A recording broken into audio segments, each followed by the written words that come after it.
college ball and a little bit of Titans with her. Gentry Estes from the Tennessean, who was at Barry Trotz's press conference yesterday, along with myself, will be there at 8 o'clock, and we'll get into some of that with him as well. But a lot going on today's program.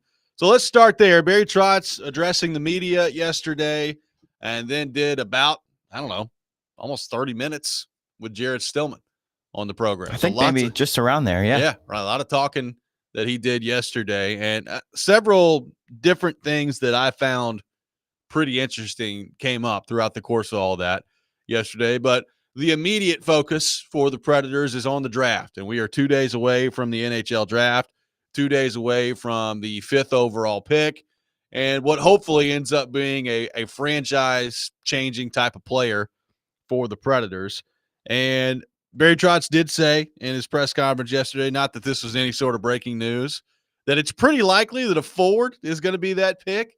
So I was glad he put that out there. If Matthew Schaefer, the defenseman who's expected to go number 1 overall, isn't available, I don't really know which other defenseman would be in consideration there, and it doesn't look like the Predators will go that route. So it will be a forward coming up at number 5 overall. And the question is, all right, well, what type of forward are they looking for? Could it be a very skilled winger in a guy like Porter Martone, who is a prospect that a lot of people are really excited about and could be an elite scorer in the league? Or could it be the ever elusive number 1 center that the Predators have been missing out on really for the entirety of their franchise? And Trotz was on with Stillman yesterday and kind of nailed down what his preference would be when the draft rolls around coming up on Friday. Here's what Barry Trotz had to say with Jared yesterday.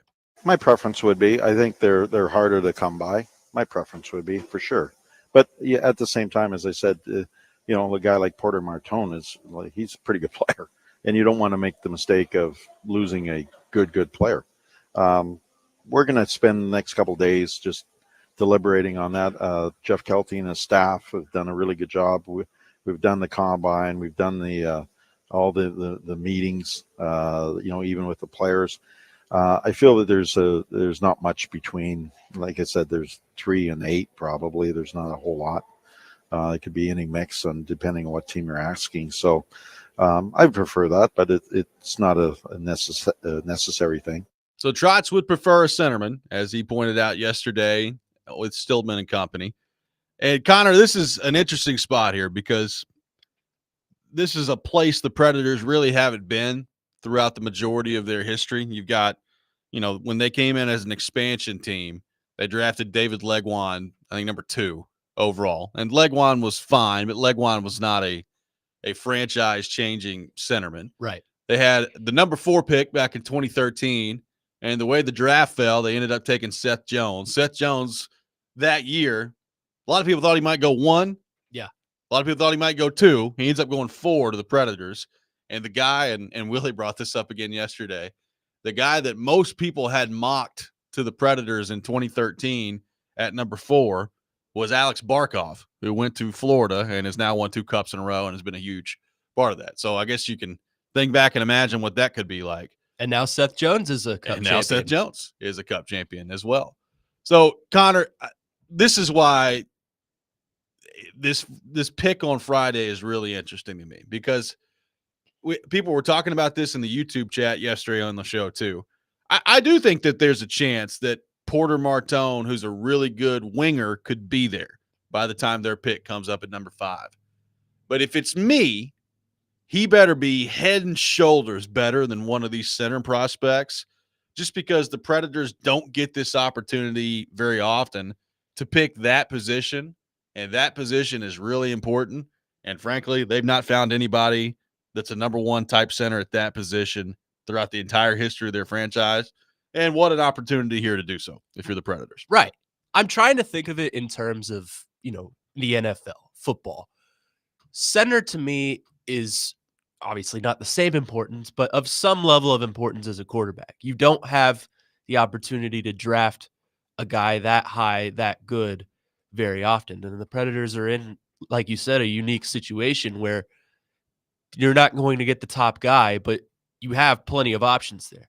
Now, the thing is, it's not plug and play. There are no Connor Bedard's, Right. McDavid's that you're going to find in this draft that you can just throw on the ice and have immediate results. But I am interested to see. Trotz was very talkative about this yesterday too, and I know we have the clip we'll play eventually, but he said like positional value. If it's close, he's probably going to take a forward. But if there's a center out there that he thinks is head and shoulders above the rest, he would probably go that route. So I'm really curious to see, how does he attack the center drafting wise? Does he think that positional value holds true to what many other draft experts believe?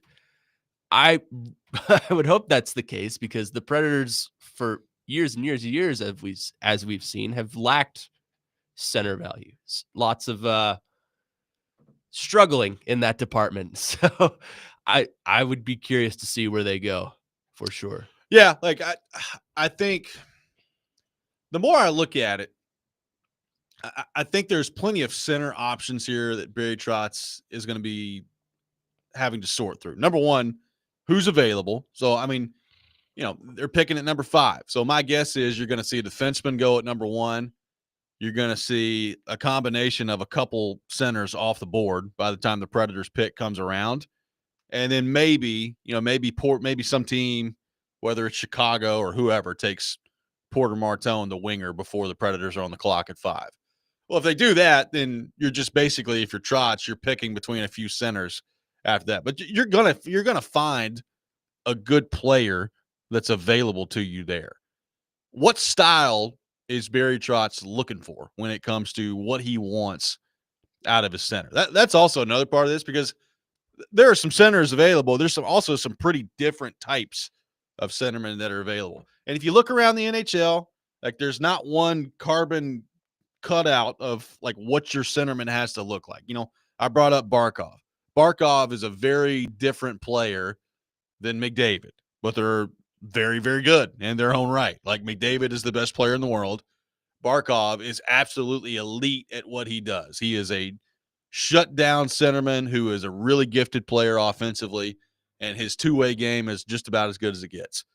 Crosby is a different player than McDavid is. McKinnon is a different player than Jack Hughes is in New Jersey. All those guys are really, really good. All those guys are number one centermen, but there are levels to it, and there are different styles in how they get it done. So, like, frankly, if I'm a Predators fan, I don't know that I really care what the style is. Just Right. give me one of those type of guys, and I'll worry about, how he compares to Connor McDavid a little bit more down the road. But, like, if you're a Predators fan, you'll take a Hughes, you'll take a Barkov. If one of these guys that you pick turns into anything close to one of those guys, then that's a win at number 5. And that's what the end goal should be if you're Barry Trotz. I think my worry stemming off of that is what if Barry Trotz is drafting based off of Andrew Burnett's coaching style? We don't know how much longer Andrew Burnett's going to be around. He could be fired in mid-November. Yeah. We don't know. I think that's the worry for me is that he's going to be drafting based on that offensive style when we don't know how much longer that's going to be around. Now, does that mean that those players he drafts, if he does do that, aren't going to pan out in the future? Of course not. No. They could easily latch on to a new style and, figure things out and become prominent NFL players for the Predators. But I think it's just kind of the fear of the unknown for me that I'm not sure what kind of player they're going to be looking for and how it's going to work well in their pipeline later down the line. 615-737-1025, our phone number. We are off and running today on Robby and Rexrode. Caroline Fenton will be with us later this hour at 6:45. Gentry Estes from the Tennessean coming up at 8 o'clock. Lots to get to on the Barry Trotz front from his comments yesterday. We'll get into more of that coming up next. Take your thoughts on what Trotz had to say on our phone and text lines driven by WilsonCountyHyundai.com. Robby and Rexrode, 102.5, 106.3 The Game.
want to ask about a specific player. Porter Martone, a really physically gifted player, great offensive player, but he doesn't play center. He plays wing. Yep.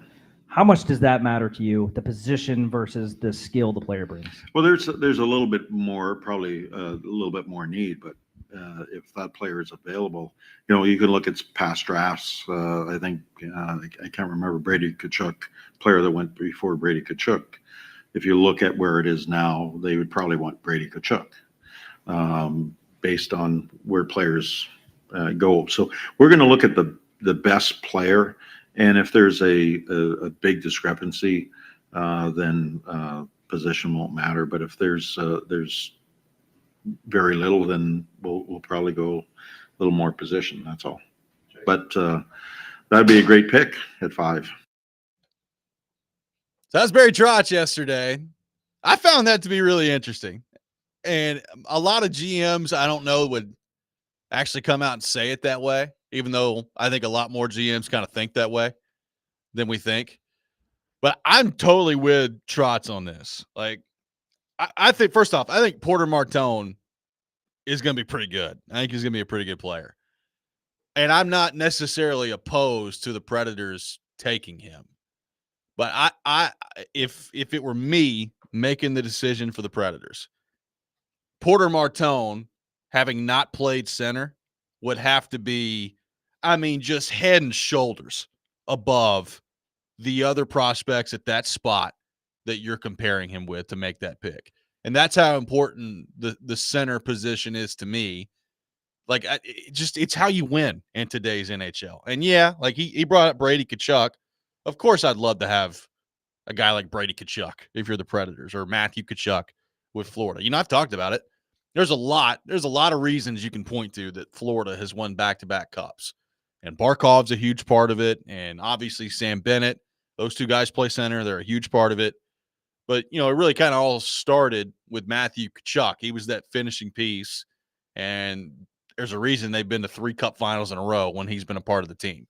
So you can find extreme value in elite level wingers. Like, I don't think there's a Predators fan out there that would not take another Philip Forsberg, even though he doesn't play center. So, I understand if you find a good enough player on the wing, then I'm cool with them playing wing and taking that player. I think the way that Barry Trotz is viewing that and that answer there is exactly the way they need to view it. If they feel like Porter Martone is just way better than James Higgins or Anton Frondell or whoever any of these other center prospects are, well, then take Porter Martone. But if you think it's pretty close, that's when positional value starts to come in pretty heavily for me. That's why I'm looking at this mock draft from Tankathon right now. You're going to have a center prospect available, right? This one has the Preds taking James Higgins at 5, who's dropped from 2. I think that's because of injury concern. But you're going to have Frondell or Higgins or Brady Martin. Those are all projected ahead of Porter Martone. So, like you said, if you're really, really in love with the idea of Porter Martone being a prominent scorer for your offense, like a Philip Forsberg, like a James Neal back in the day, we'll throw that out there. Then take him. Yeah, I had to go back to the well for that one. Then take him.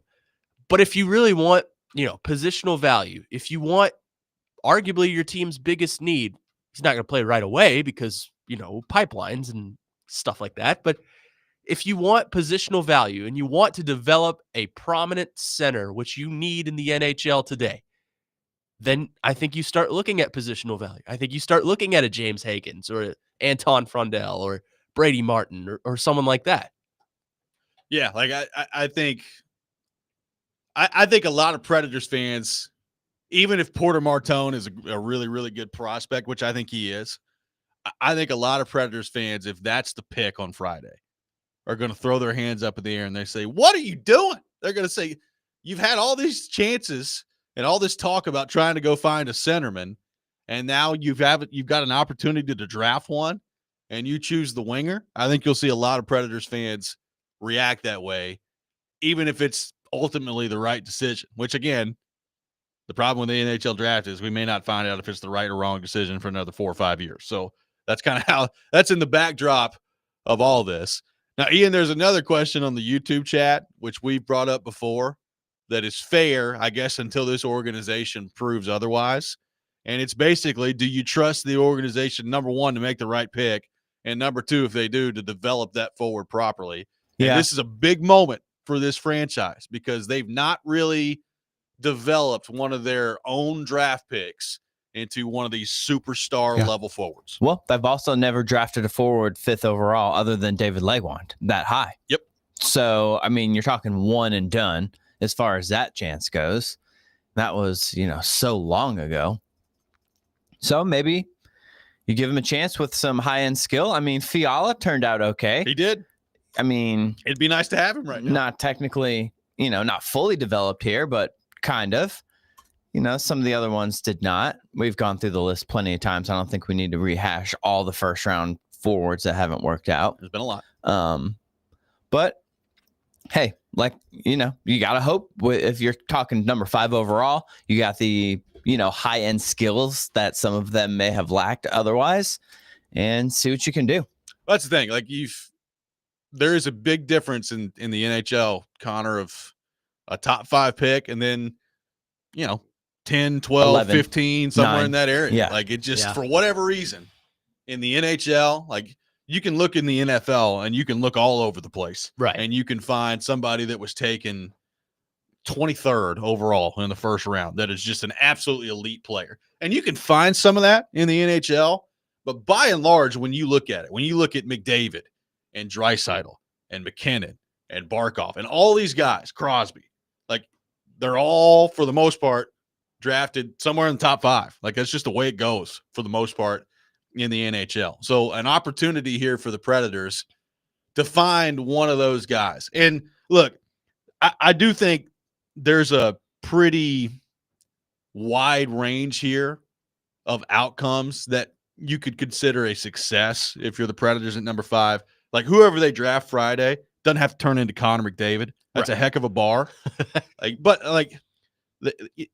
also don't want, if I'm a Predators fan, I don't want the pick on Friday to turn into David Legwand. And, no disrespect to David Legwand. He was a good player here for a long time. But David Legwand was a number 2 center or maybe a high-end 3 for the majority of his career. And he holds a lot of records the Predators have, and that's basically because he played here for 15 years. There's a longevity part of it that comes into it. There's a baseline of I want whoever they pick at number 5 here at the center spot to be a bona fide number 1 or number 2 center for them for the next decade. Yeah. That's what you need here. You need more than just a good player. There's no hall of good here. We need, I'm not saying you need a surefire Hall of Famer, but you need a damn good player for your franchise. You also need it to pan out. I mean, look at the talent that has come up from Milwaukee as of late. Luke Evangelista had a good first year. He was pretty terrible last year. You've had some others that haven't panned out. I mean, Phil Tomasino is no longer here. Tolvanen's not here. Yes. You can go down. You can go down the list. If you go look at it from basically 2014 until now, there's not a real high-level draft pick that they have developed and retained that's with them. Saros was drafted, and that's probably the last one that's still with them right now that is an actual impactful player. And, one of those players that you look at and you're like, okay, we're gonna build some of our franchise around that guy. They're on, and you understand some of it because they were in a window from basically 2016 until probably 2019, 2020, where they were just going for it every year, and they were trading away first-round picks, and they were trading away prospects. And when you do that, ultimately that catches up to you in your prospect pool at some point. But now, since basically 2021, they've done a decent job of restocking their prospects and their draft profile here, but they still don't have, in my opinion, and we'll see, maybe Tanner Mollendijk changes that, but they still don't have that stud player. And they need this guy, whoever it is, to be a stud player. And frankly, beyond that, they need, whoever else they pick in the first round or early in the second round, they need to hit on probably one more of those to go with this to really accelerate some of the growth here. I'd argue they still need to hit on some that still haven't come up yet. I would agree. Joachim Kimmel, Fedor Svechkov still remains to be seen. He looked all right at times last year, but they need youth. As Jared says, they have too many pawpaws out there. So they need youth. They need, Trotz talks about how they want to be fast and young. And then he brings in guys that, I think slow them down and make them a little bit older. So I think by drafting, a top young prospect, it's going to help them out a lot. And they absolutely need it to hit.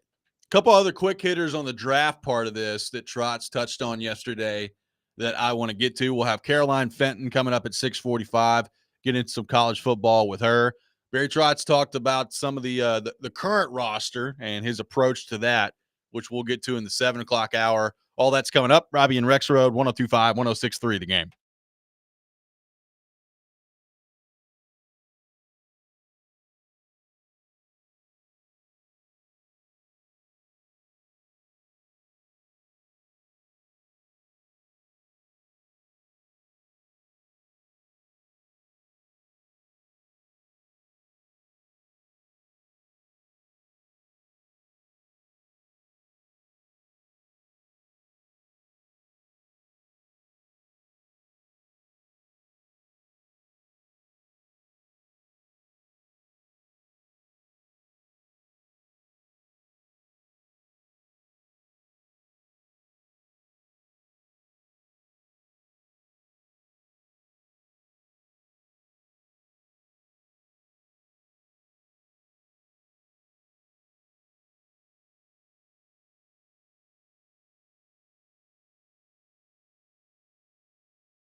When you look at a possible trade for 5, would it have to be another draft pick to add a young core player?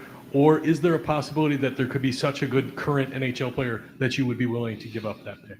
I can tell you there's current NHL good players that I would willing to do that. Just no one's offered me that. But yeah, I think having 5, we haven't drafted for so long. I would have loved to stay at 3 because then I can control a little bit more of that. But that's not the case. We're at 5, but we're like I say, we're going to get a good player that we'll be happy with. But we're getting some good traction. You're going to start seeing these young guys come through like I said, you said Kemmel and Schaefer. A guy like Stiga's going to have a really good year. He played a lot with James Higgins. We got players like that. You got Surin, who just won a championship in Russia, and who's a player that drives stuff. And you got Tanner Molendyk, Gibson coming out of junior this year. So Cole O'Hare, who was a second team All-Star or first team All-Star in I think it was Hockey East. So we've got some really good people coming. So you're gonna start seeing them. That's Barry Trotz yesterday. I found that interesting. He basically said there, like, man, if you give me a good enough offer at number 5 and there's a high level player there, yeah, I'll listen. I'll take that. As he should. Doesn't sound like that's going to happen though. And that's not a huge surprise. Like, to me, I know we've had a couple people ask us about, would you trade the number 5 overall pick for a player that can really help you now? And I guess I would, but my list of players that I would trade the number 5 overall pick for right now, if I'm the Predators, is pretty short. Like, right. To me, and he can't say this because all these guys are under contract, but to me, if you're trading me number 5, I better be getting back like Sam Reinhart from the Florida Panthers or something like that. Like, obviously, McDavid, McKinnon, but not like it's not even worth bringing up. But like, if you're wanting to get number 5 overall, you better be getting me a player that I know beyond a shadow of a doubt is a great player that can help me right now. And that offer's just not coming. Like, I don't think that's coming at that point. So the other interesting part of that, we've had a lot of people ask us about the Predators and could they move around in the draft? Like, could they take the number 5 pick, package it with something, and then move up to number 2 or number 3 and draft there? And I think part of what that answer told me is that that's just going to be really hard to do. Like, there's all kinds of people wanting to move up in the draft.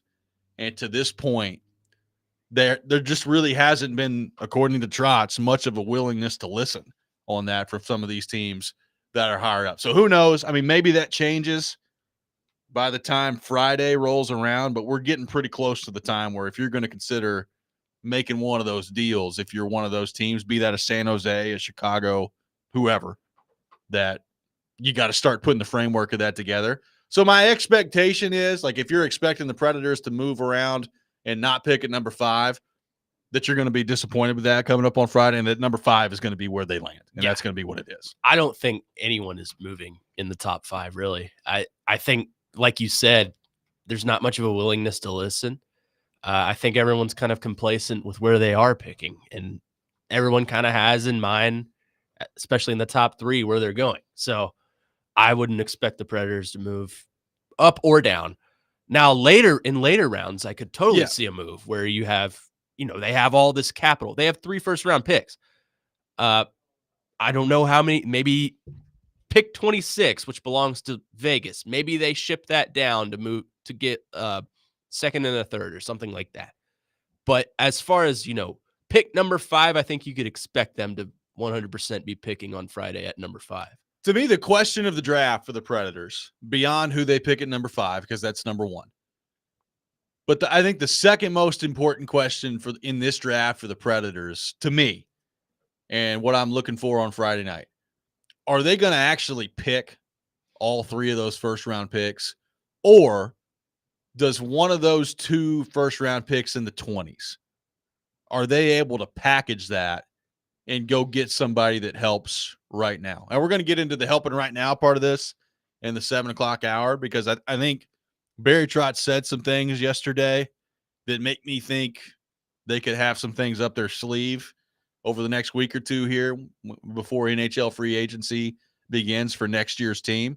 But that to me, beyond whoever they take at number 5 and what the board ends up looking like at that point, that's the big question of the draft.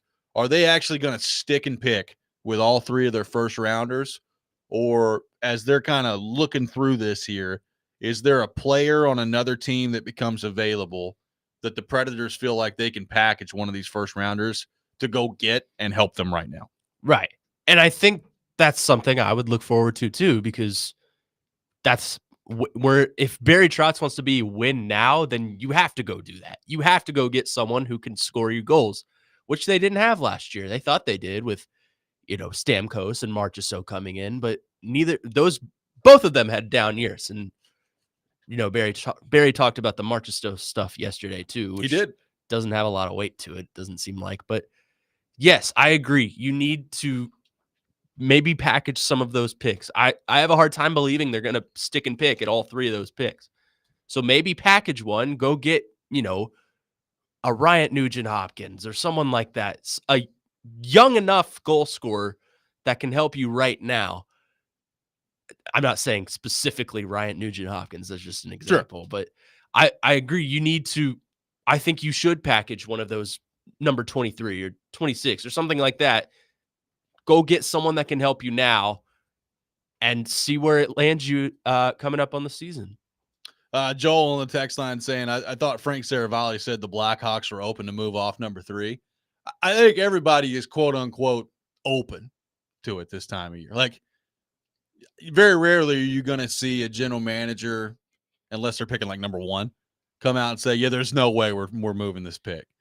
Because like if you're Chicago, what if somebody at the last minute just offers you an unbelievable help to you right now? Like a player that is like, okay, well, that guy can play with Connor Bedard and we'll do it.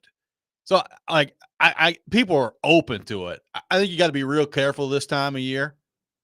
Like, what does open to it actually mean? Like, are you listening to realistic offers, or are you hoping that somebody offers you the moon? Like, that's, to me, if I'm picking in the top 5, and I realize that Chicago has been very familiar with the top 5 the last couple of years, and they've made some really good selections, I think, and we'll see how those end up playing out in the next few years. It takes a lot to get these teams to move out of there. And the other part of this is, how much is worth it if you're the Predators? Like, is it worth it to put together a package, and probably a pretty hefty one, to get one of these teams to move out, whether it's Chicago or Utah or whoever's in front of you? Is there that much of a difference between who you've got ranked number 3 on your board and who you've got ranked number 5 on your board that you're worried about giving up that much? Like, if you listen to Barry Trotz, I think the answer to that's probably no. Like he said yesterday that he doesn't see a ton of difference from like the 3rd guy on the board to the 8th guy on the board, which tells me there's probably not going to be a ton of willingness for Barry Trotz to offer a package to move up that's really that significant. Yeah. And why would you? Why would you take a risk like that in a draft like this where there's no top, generational talent? Why would you? Why would you? You're more better off just sticking where you are in the top 5, taking whatever falls to you, or the best of whatever falls to you. Positional value, like we talked about, comes into play. You have to look at, who do you think will fit your franchise long term? Do you want to take a top center that can help you and, could be a franchise guy that doesn't come around often? You need a top center in the NHL to succeed. It's just a fact. Do you want to take maybe a forward? Barry Trotz sounds like he likes the idea of taking a forward. There's a lot of questions going into it, but the message of this is no, I wouldn't, sacrifice all my draft capital to move up a couple spots for not a sure thing. 615-737-1025, our phone number. Caroline Fenton will be with us Coming up next, we'll get her thoughts on all things college football and a couple Titans questions to get to with her as well. We will get back into the Predators to begin the 7 o'clock hour. Gentry Estes from the Tennessean coming up at 8 o'clock. All that ahead. Robby and Rexrode, 102.5, 106.3 The Game.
Welcome back in, Robby and Rexrode, 102.5, 106.3 The Game. Robbie Stanley alongside Connor Newt, Ian Safar here with you on this Wednesday morning, taking your thoughts on our phone and text lines driven by WilsonCountyHyundai.com, 615-737-1025. Talk a little college ball, and to help us do that, we head to our 102.5 The Game phone line driven by WilsonCountyHyundai.com, and welcome in our good friend Caroline Fenton from Yahoo Sports, Sirius XM. Caroline, good morning. How are you? Good morning, guys. I'm so happy to be on with you. How are we doing? I'm doing awesome. I'm very happy to have you with us on the program this morning. Caroline, I want to start here because I think this is going to be a big talking point heading into the year. You know, the old ball coach, Steve Spurrier, came out yesterday and was talking about Arch Manning and basically said what Rexrode's been saying for a few weeks, which is, well, everybody thinks he's just going to be all good. He wasn't able to beat out Quinn Ewers last year, and he was a 7th-round pick. So how good is he really going to be? What do you make of the Arch Manning hype, everything surrounding him heading into this year? How good will he be in his first year as a starter? So I half agree. I agree that we should all be pumping the brakes on Arch Manning. And look, he was a 5-star quarterback, one of the highest rated quarterbacks coming out of high school ever. And his last name is Manning. So there's going to be just astronomical expectations for the kid. But we have seen him play a little bit against Mississippi State, and we have seen him start against UTSA. So maybe we can pump the brakes a little bit, because when I look across the SEC, we saw Lenora Sellers as a true freshman get legitimate starting experience. DJ Lagway get legitimate starting experience. Marcel Reed get legitimate starting experience against SEC caliber programs. And they won games against SEC caliber programs. We haven't seen that with Arch Manning. I think there's reason for optimism, just given what we've seen from him and the athleticism, the way that he can run, the way that he can sling it, you know, the weapons that he has around him. Of course, there's reason for optimism. Let's pump the brakes, though, on Arch Manning is the next greatest gift to the state of Texas. What I disagree with, though, is he couldn't beat out Quinn Ewers. Quinn Ewers brought Texas to the Final Four in the college football playoff 2 years in a row. Yes, he was a 7th-round pick. I think that has less to do with his ability and more to do with his availability. I mean, I don't think Quinn Ewers had a single season where he played all 12-plus games in a Texas uniform. So I don't think that we're talking about Quinn Ewers and what he did for Texas and how good and solid and reliable he was for Texas. Like, just because Arch Manning couldn't beat out the incumbent starter who is coming off of a college football playoff season doesn't mean that he's some sort of bump. But I think all reasons for optimism for Arch Manning, but like, let's just breathe a little bit and let's understand that he's probably going to have some growing pains, that he might not be Peyton Manning in an Indianapolis Colts uniform day one. Caroline, on a more national scale, as far as quarterbacks, in a year where, you know, you look across the board, there's no Joe Burrow, there's no Trevor Lawrence, there's no true top number one guy. What do you think a Garrett Nussmeier out of LSU, or a Cade Klubnik out of Clemson, or Drew Aller out of Penn State, what do you think those guys need to do to shore up that number one top guy position? Yeah, well, let's not play revisionist history here. When Joe Burrow was going into the 2019 season at LSU, he wasn't Joe Burrow. Like, Joe Burrow had a good, not great season at LSU in 2018. Like, nobody was talking about him being a potential Heisman contender. So that's kind of how I view this year, is which is going to be the guy that really steps up as quote unquote the guy. I think another name to keep an eye on is Sam Leavitt at Arizona State. Obviously, Arizona State is not the same caliber of program as Clemson or LSU or Penn State, like those quarterbacks that you just mentioned. But Sam Leavitt played in the college football playoff last year. And let's not forget that Arizona State took Texas down to the wire. That game was won by Texas in overtime. That was incredibly slim margins. So I think, you know, what do those guys need to do to separate themselves? But what I think that, you know, first of all, we'll see Cade Klubnik and Garrett Nussmeier face off in week 1. I mean, there will kind of be your deciding factor there. But I think with LSU and with Penn State, and I guess I'll throw Clemson in there as well, one thing that all of those programs can do very well is beat the teams that they are supposed to beat. What they can't do is beat the teams that they're not supposed to beat. Like, LSU can beat South Carolina. Like, LSU can beat Ole Miss. But can LSU beat Clemson week 1? Can LSU beat Alabama on a consistent basis?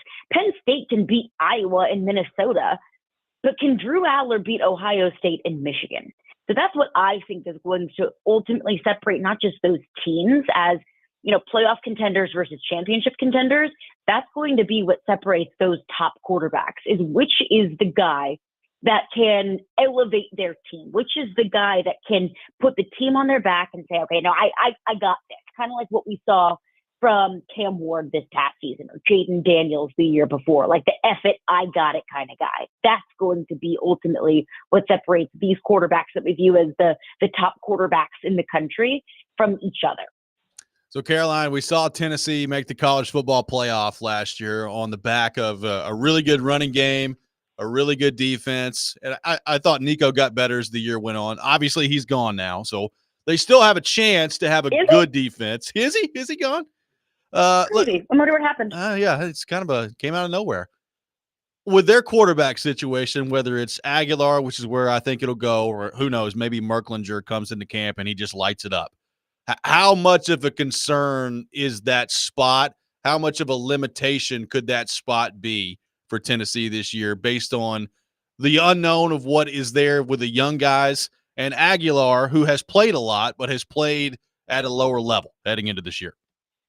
Yeah, it's funny. So I was at a friend of mine's lake house a couple of months ago, and his parents are diehard Tennessee fans, and his dad asked me, "What do you think about Aguilar?"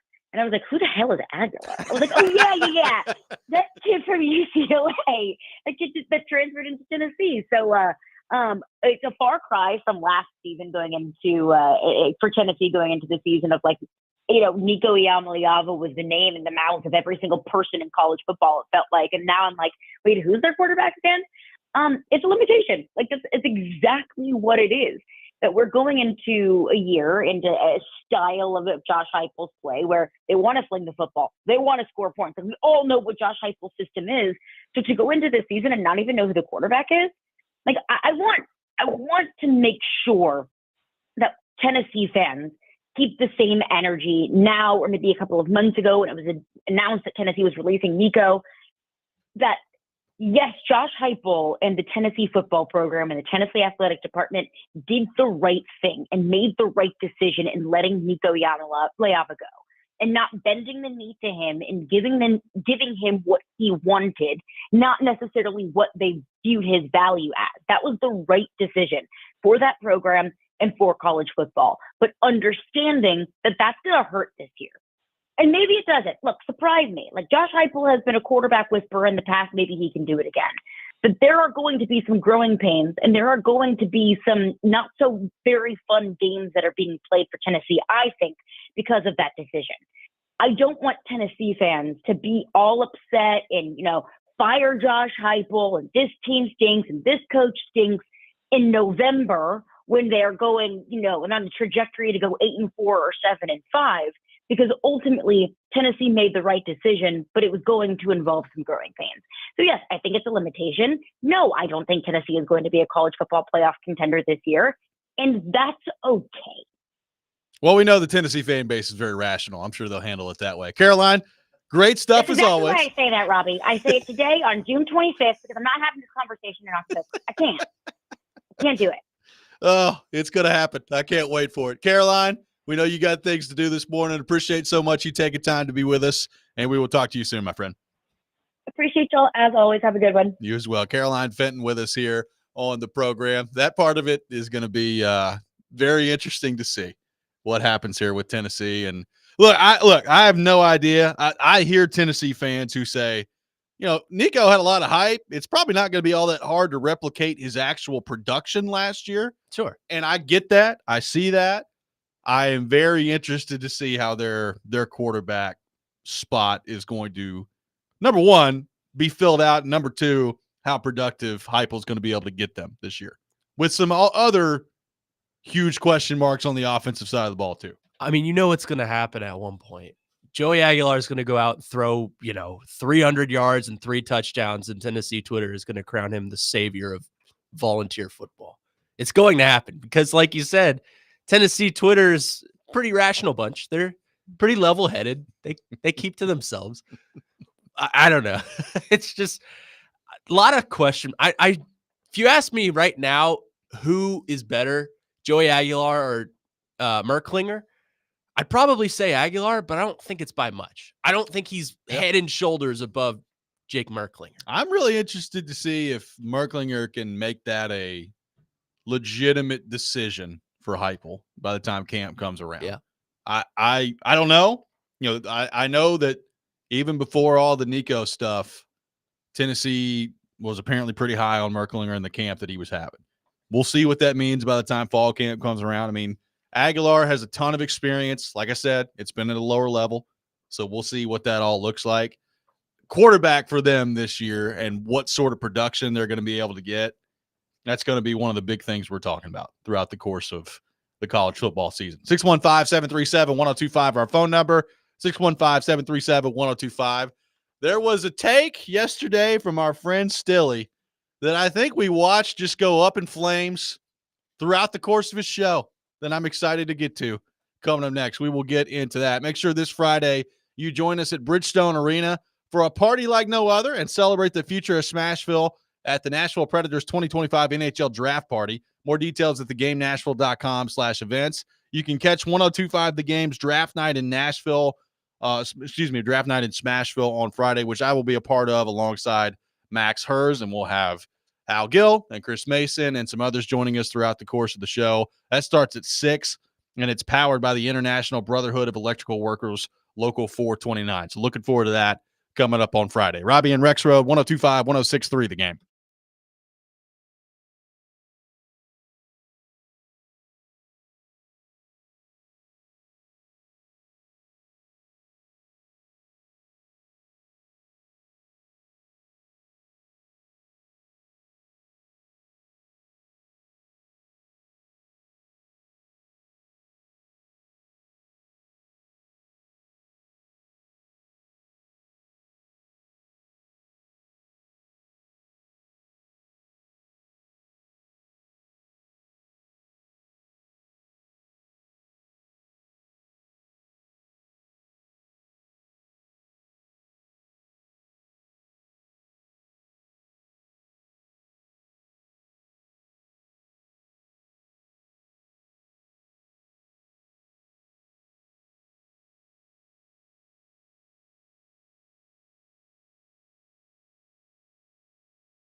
Hour number 2, Robby and Rexrode, 102.5, 106.3 The Game, brought to you by First Horizon, big bank muscle, small bank hustle. Visit firsthorizon.com/get-it-all. We are live from our Busy Bee Plumbing, Heating, and Air Conditioning Game Nashville studios, home of the $99 yearly Beehive membership where the buzz is always about great service. We'll have Gentry Estes from the Tennessean with us at 8 o'clock. He was there for Barry Trotz's press conference yesterday, so we will get into what Barry Trotz had to say with Gentry coming up at the 8 o'clock hour here on the program.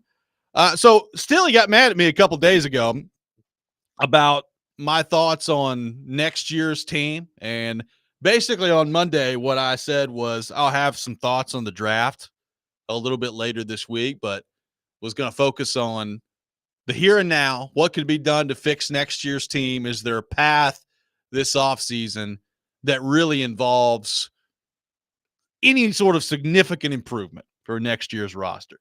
So we talked about that on Monday, and Stilly's position on it was, that's fine. Like, you could talk about that, but really the draft is what matters here. And as he's pointed out a few times on the show over the past few weeks, he cares more about like the 2028 Nashville Predators than he does the 2025, 2026 Nashville Predators, which is fine. Like, there are certainly some Predators fans that I think share that view.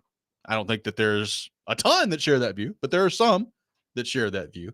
So when he opened his show yesterday, he started talking about how he was going to nail it down with Barry Trotz as to what's the priority right now. Is it next year's team? Is it building towards 2028 and worrying about the kids, whether it's Igor Surin or, Teddy Stiga and all these prospects that they've got that may or may not be ready by the time 2028 rolls around? And he just laid it out to Barry Trotz, and Barry Trotz gave an answer that I don't think Jared Stillman expected yesterday. Here's what Barry Trotz had to say on Stillman and Company.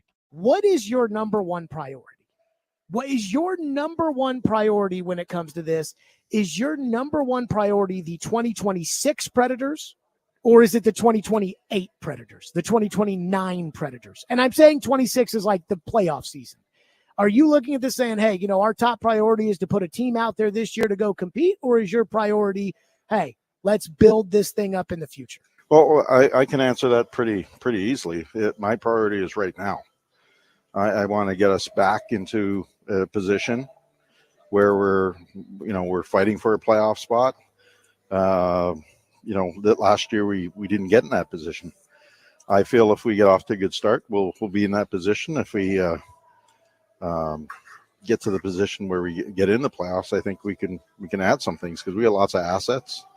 We got kids coming, and we got draft choices, all that. So I'll continue to do that. But my priorities now, with the eyes to the future, that's not anything I haven't said in the past. But I want to get the winning feeling again back here in this organization. Last year was a tough year, so I want to get that joy back. That's priority number one.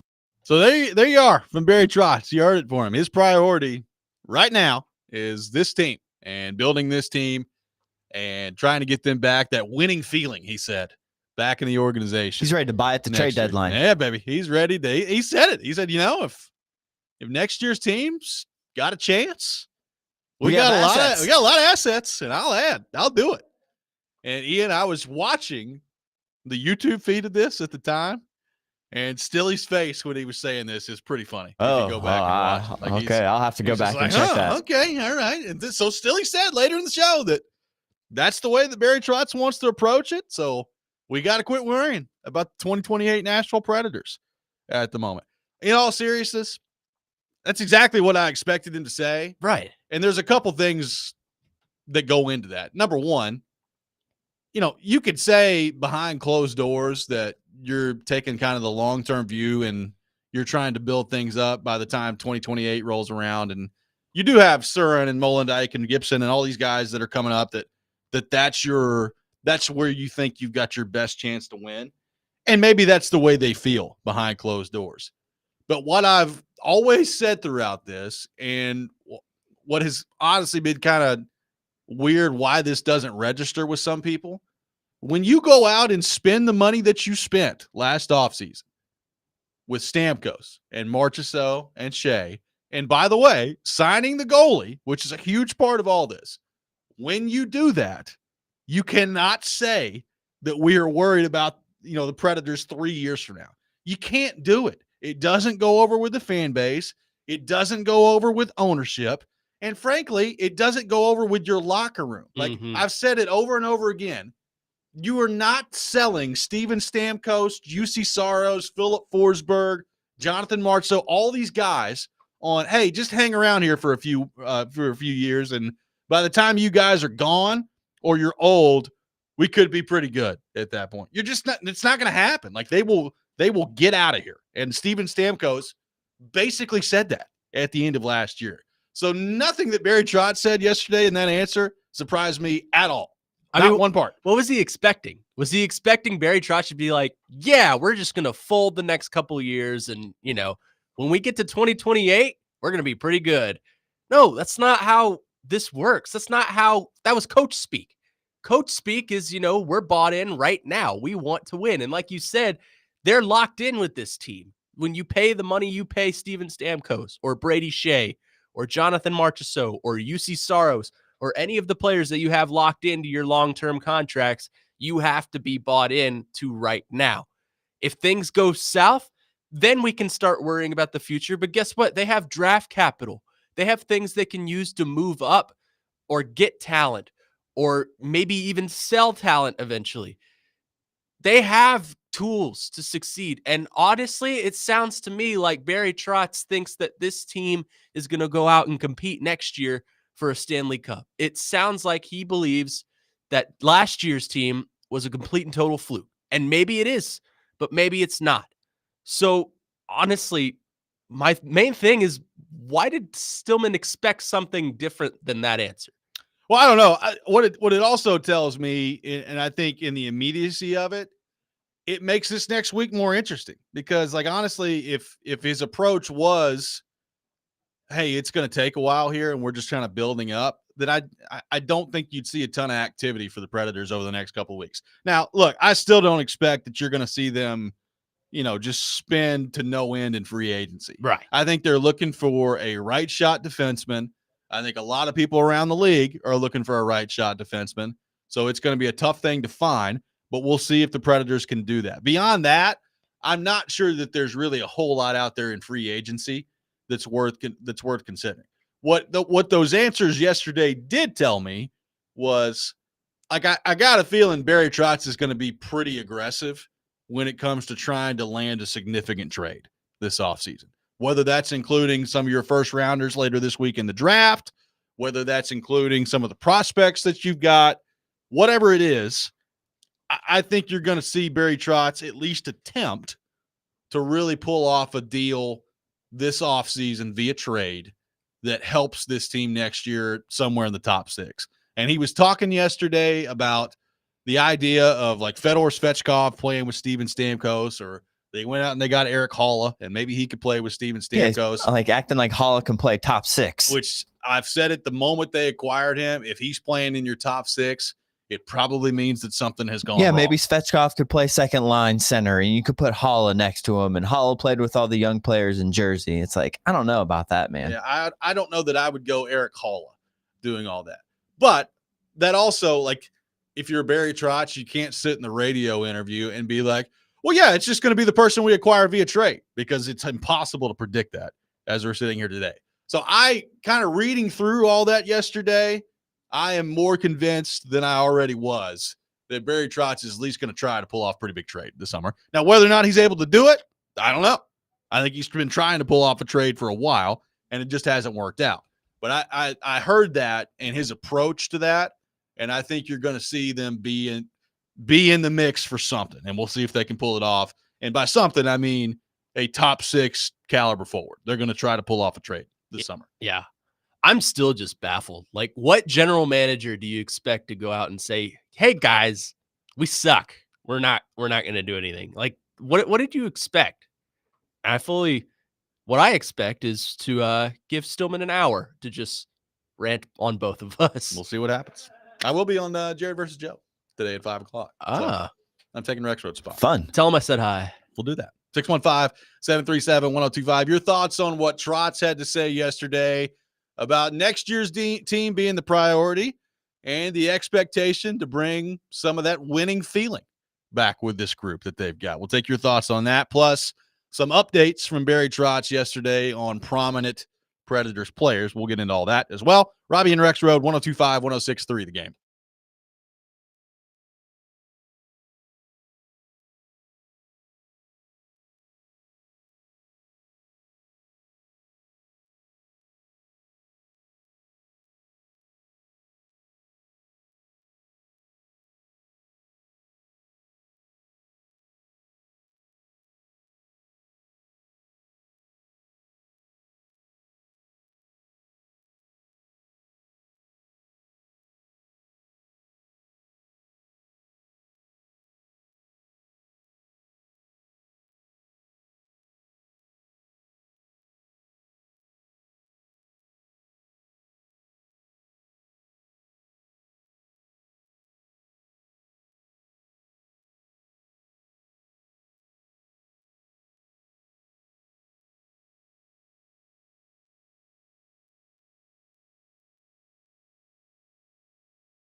Tune in to 94.9 The Fan today as the Nashville Sounds take on Jacksonville. Pregame at 10:50, first pitch at 11:05. Coverage also available on the Game Nashville app and at theGameNashville.com. Sounds baseball on 94.9 The Fan, presented by Twin Peaks and Family Leisure. Welcome back in, Robby and Rexrode, taking your thoughts on our phone and text lines driven by WilsonCountyHyundai.com, 615-737-1025. Couple of quick Preds updates to get to.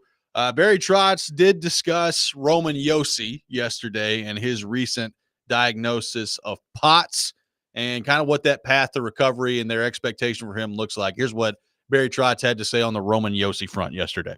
When we found that out last year with Roman, we jumped on that pretty quick. We got him out to a specialist.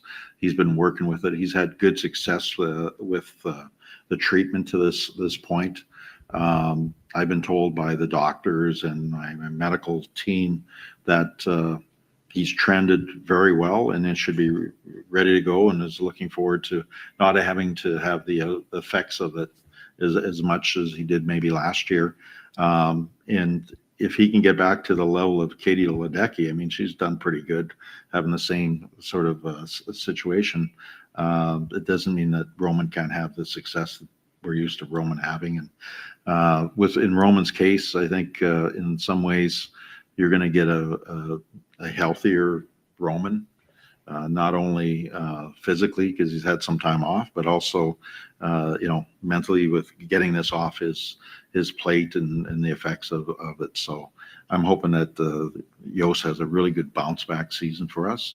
So that was the update from Barry Trotz on Roman Josi there. So it sounds like things are going really well with his progress and his recovery and all that. And, obviously the POTS diagnosis is something that they're going to have to continue to monitor and manage as he goes on here. But their statement they put out last week and with Barry Trotz's update yesterday, it seems like things are going really well for Josi in his recovery. So obviously that's very good news, and we'll continue to see exactly what that looks like as the season starts here.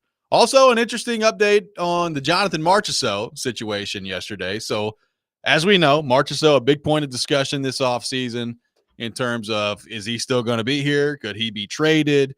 His comments at the end of the year with Andrew Burnett, what does that mean in terms of how he views where he's at with this organization and the coaching staff and all those things? And Barry Trotz discussed Jonathan Marchessault's status that apparently he was talking about right before he entered the room yesterday. Here's what Barry Trotz had to say. Marchessault, actually, minutes ago, the reason I was a minute late here was I was actually speaking with his agent, and there's no truth to any of that. So, if Marshy is going to look for something, he's going to be calling his agent and he's going to be calling me. So there's nothing to that. I just was checking in with him because people are going, what's happening? And there's nothing happening. I didn't know if anything was happening. So I just double checked with him that maybe I missed something. So I didn't miss anything. And Marshy, I think is, it was a difficult year for him. Everything from the family being his, he had some death in the family and it busted up training camp for him. And, we got off to a bad start and all that. So he produced pretty well, even though, a lot of people will say he didn't have a really top year for him. He still produced at a pretty high rate. So I know he's too competitive not to have a good year. So that was Trotz's update on Marchessault. So Connor, I took that. I didn't take that as like just confirmation that he's not going anywhere this offseason. Like, if the right deal presented itself, then Barry Trotz, I'm sure, would listen. But I did take it as, Barry Trotz doesn't sound like he's gotten word from Marchessault that he just wants out. Like Marchessault's done here and that he wants to go. So if you were speculating that that's the case, it does not sound like that's the case. I mean, the reports made it sound like, Marchessault was living in Barry Trotz's office begging him for a trade out, which obviously, as we just heard, is very, very overblown. But to your point, I agree with you in that Barry Trotz, if the right offer were to present itself, would be willing to flip Marchessault to more of a contender. We talked about this on my show on the weekends. If he was flipped for a contender, maybe get a young goal scorer in return. obviously you'd get some prospects back too. I don't know how high of a return you would get. I'm not sure if it would be, a top return, but I think you could still squeeze a little bit of talent out in trading Marchessault. I think depending on what team was interested, it would be interesting to see what the return was there. It doesn't sound like they're going to do it. I mean, to me, at this point, especially if you're taking Barry Trotz at his word and he wants to be competitive again next year, like you'd have to get back a pretty significant return. And with the limitations on where you could trade him, because Marchessault has a full no move clause, like I just think that kind of limits what you'd be able to get back. So all that being said, my guess is he's probably going to be on the team next year, and then we'll see where things go from there, and if it's better, and if they can find some help at center or rearrange the way they attack, and it's just better operationally next year. But that was the update on Marchessault. It sounds like he will at least start here, and then we'll just kind of see where things go heading into next season. Let's head to our 102.5 The Game phone line, driven by WilsonCountyHyundai.com. Welcome in Bob and Antioch to the program. Bob, good morning. Thank you for calling in. Good morning, guys. Correct me if I'm wrong. Did the Predators in the 2003 draft get Ryan Suter, Shea Weber, and Kevin Klein in the same draft? That is correct. That's correct. Okay, so would you say that that's arguably the most successful draft that they've had? Oh, I think without a doubt. I think that is definitely.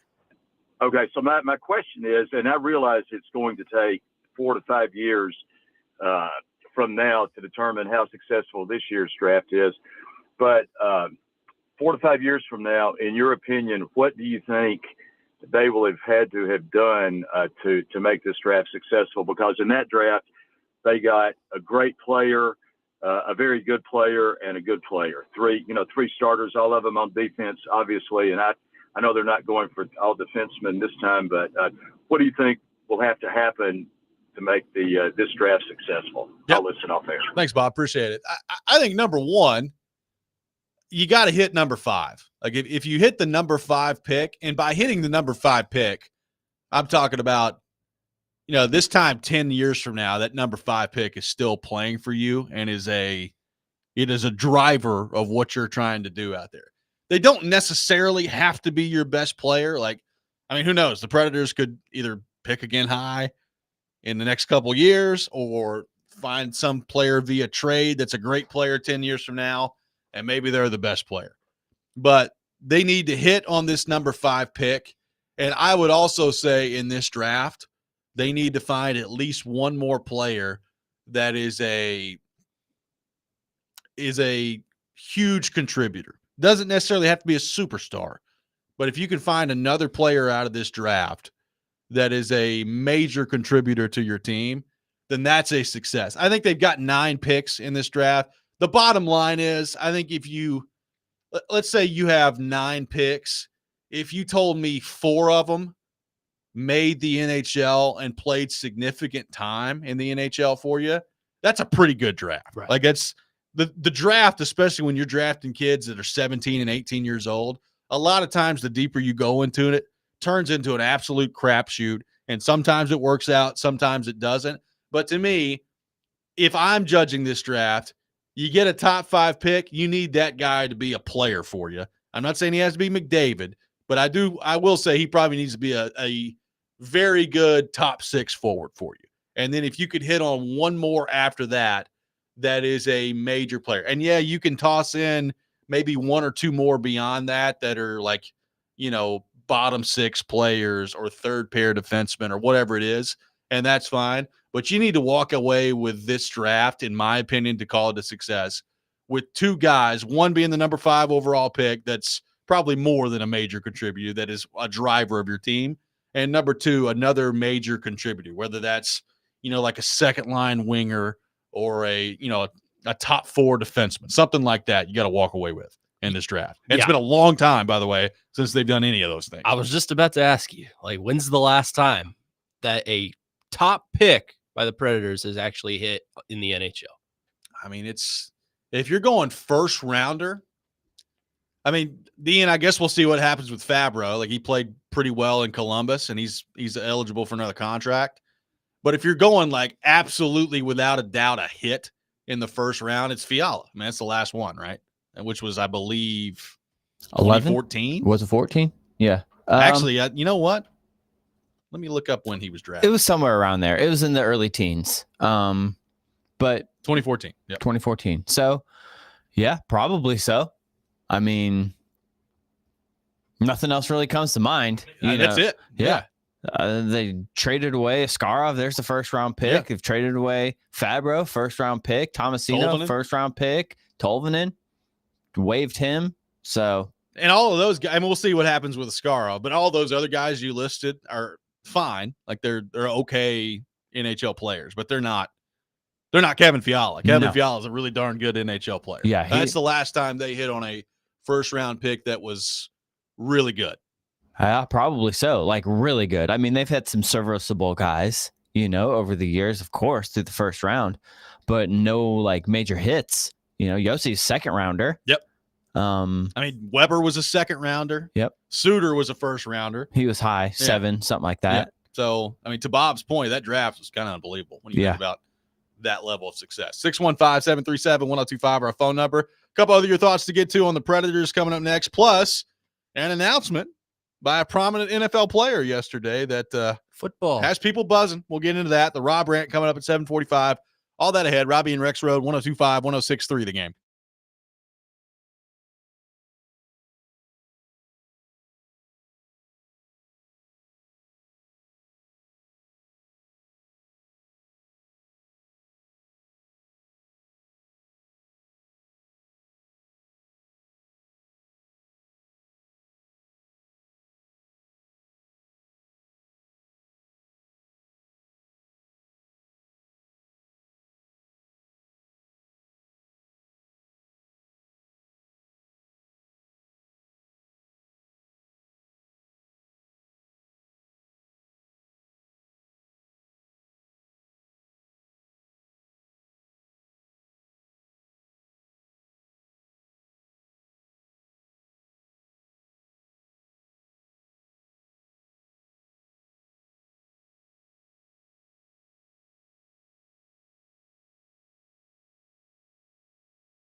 Welcome back in, Robby and Rexrode, 102.5, 106.3 The Game, brought to you by First Horizon, big bank muscle, small bank hustle. Visit firsthorizon.com/get-it-all.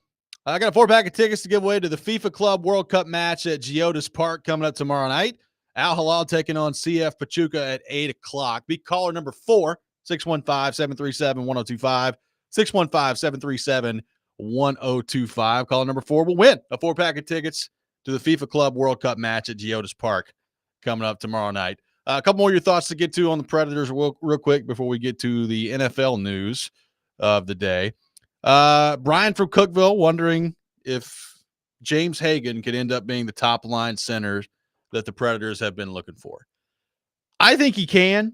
And it was interesting to hear Barry Trotz talk about him yesterday, Connor, because if you look at the mock drafts, and we'll see how much of a correlation there is between those and what actually happens on Friday.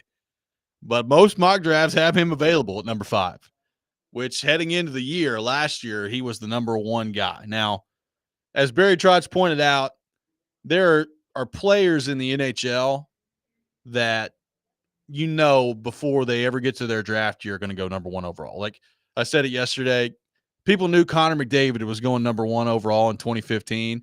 Like 5 years before he was drafted. Yeah. People knew Connor Bedard was going number 1 overall 2 or 3 years before he was drafted. And that guy just didn't exist in this particular draft. Okay. So it's not always that way, but it was interesting to hear Barry Trotz talk about James Hagans, because I look at Hagans and I'm a little concerned about the size, but the skill level is there. And he's got a chance, I think, to be a really good player in the NHL. And today's game, yeah, in a perfect world, like you want everybody to be the size of, an Alex Barkov, and they're just some huge guy out there that can move and do everything.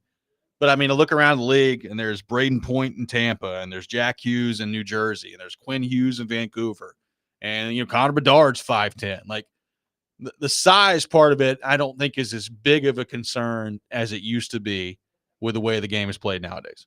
Yeah, it's just really interesting to me to see what route they take on this. If I'm the Preds, honestly, I would go James Hagans, just because I think the upside is there. Obviously, he slipped a little bit with some injury concerns, but I think the upside is there. And I think he can make a play on the puck. He can get to the net and score, but he could also dole out an assist or two, which is what you're looking for in a center. That's kind of what makes Connor McDavid so great, is you can do it all. Yeah, phenomenal goal scorer, but he looks to his left and his right and can dole out an assist or two, kind of like a point guard. I think that's the move. If I'm a Preds, I'm going center, just because, like we've talked about, guys like that you need to have to be successful in the NHL. You need a good center, and the Preds, in my opinion, don't have a good young one. They have Steven Stamkos, who of course is just a dynamic center. Hasn't lived up to expectations here yet, but maybe that changes this year. But you need something like that in the pipeline. You need someone in your back pocket that you're looking to develop to be a franchise driver moving forward. Let's head back to our 102.5 The Game phone line, driven by WilsonCountyHyundai.com. Welcome in Shay to the program. Shay, good morning. Thank you for calling in. Good morning. Thanks for taking my call.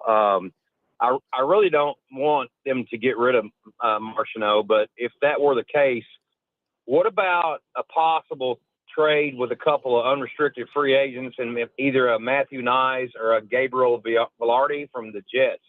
And possibly, I don't know if we would have to add one of our first-round picks, maybe one of the lower ends with that. I don't even know if that's a possibility, but those are both restricted free agents, me, this coming year. Velarde's a center as well. Both of them are young. You take that and you get our top 5 pick, possibly the undersized center/wing they've been talking about, that we might fall to 5th. I can't remember his name. I'm drawing a blank. But Hagans, yeah. That's it, Hagans. You think I would know that. But what's your thoughts on those two players and maybe flipping Marchand for one of those two? Yeah, thanks for the call. Well, if you could pull that off, I think that would be something I'd be very interested in, find the Predators. I think it would take more than March or so to do that.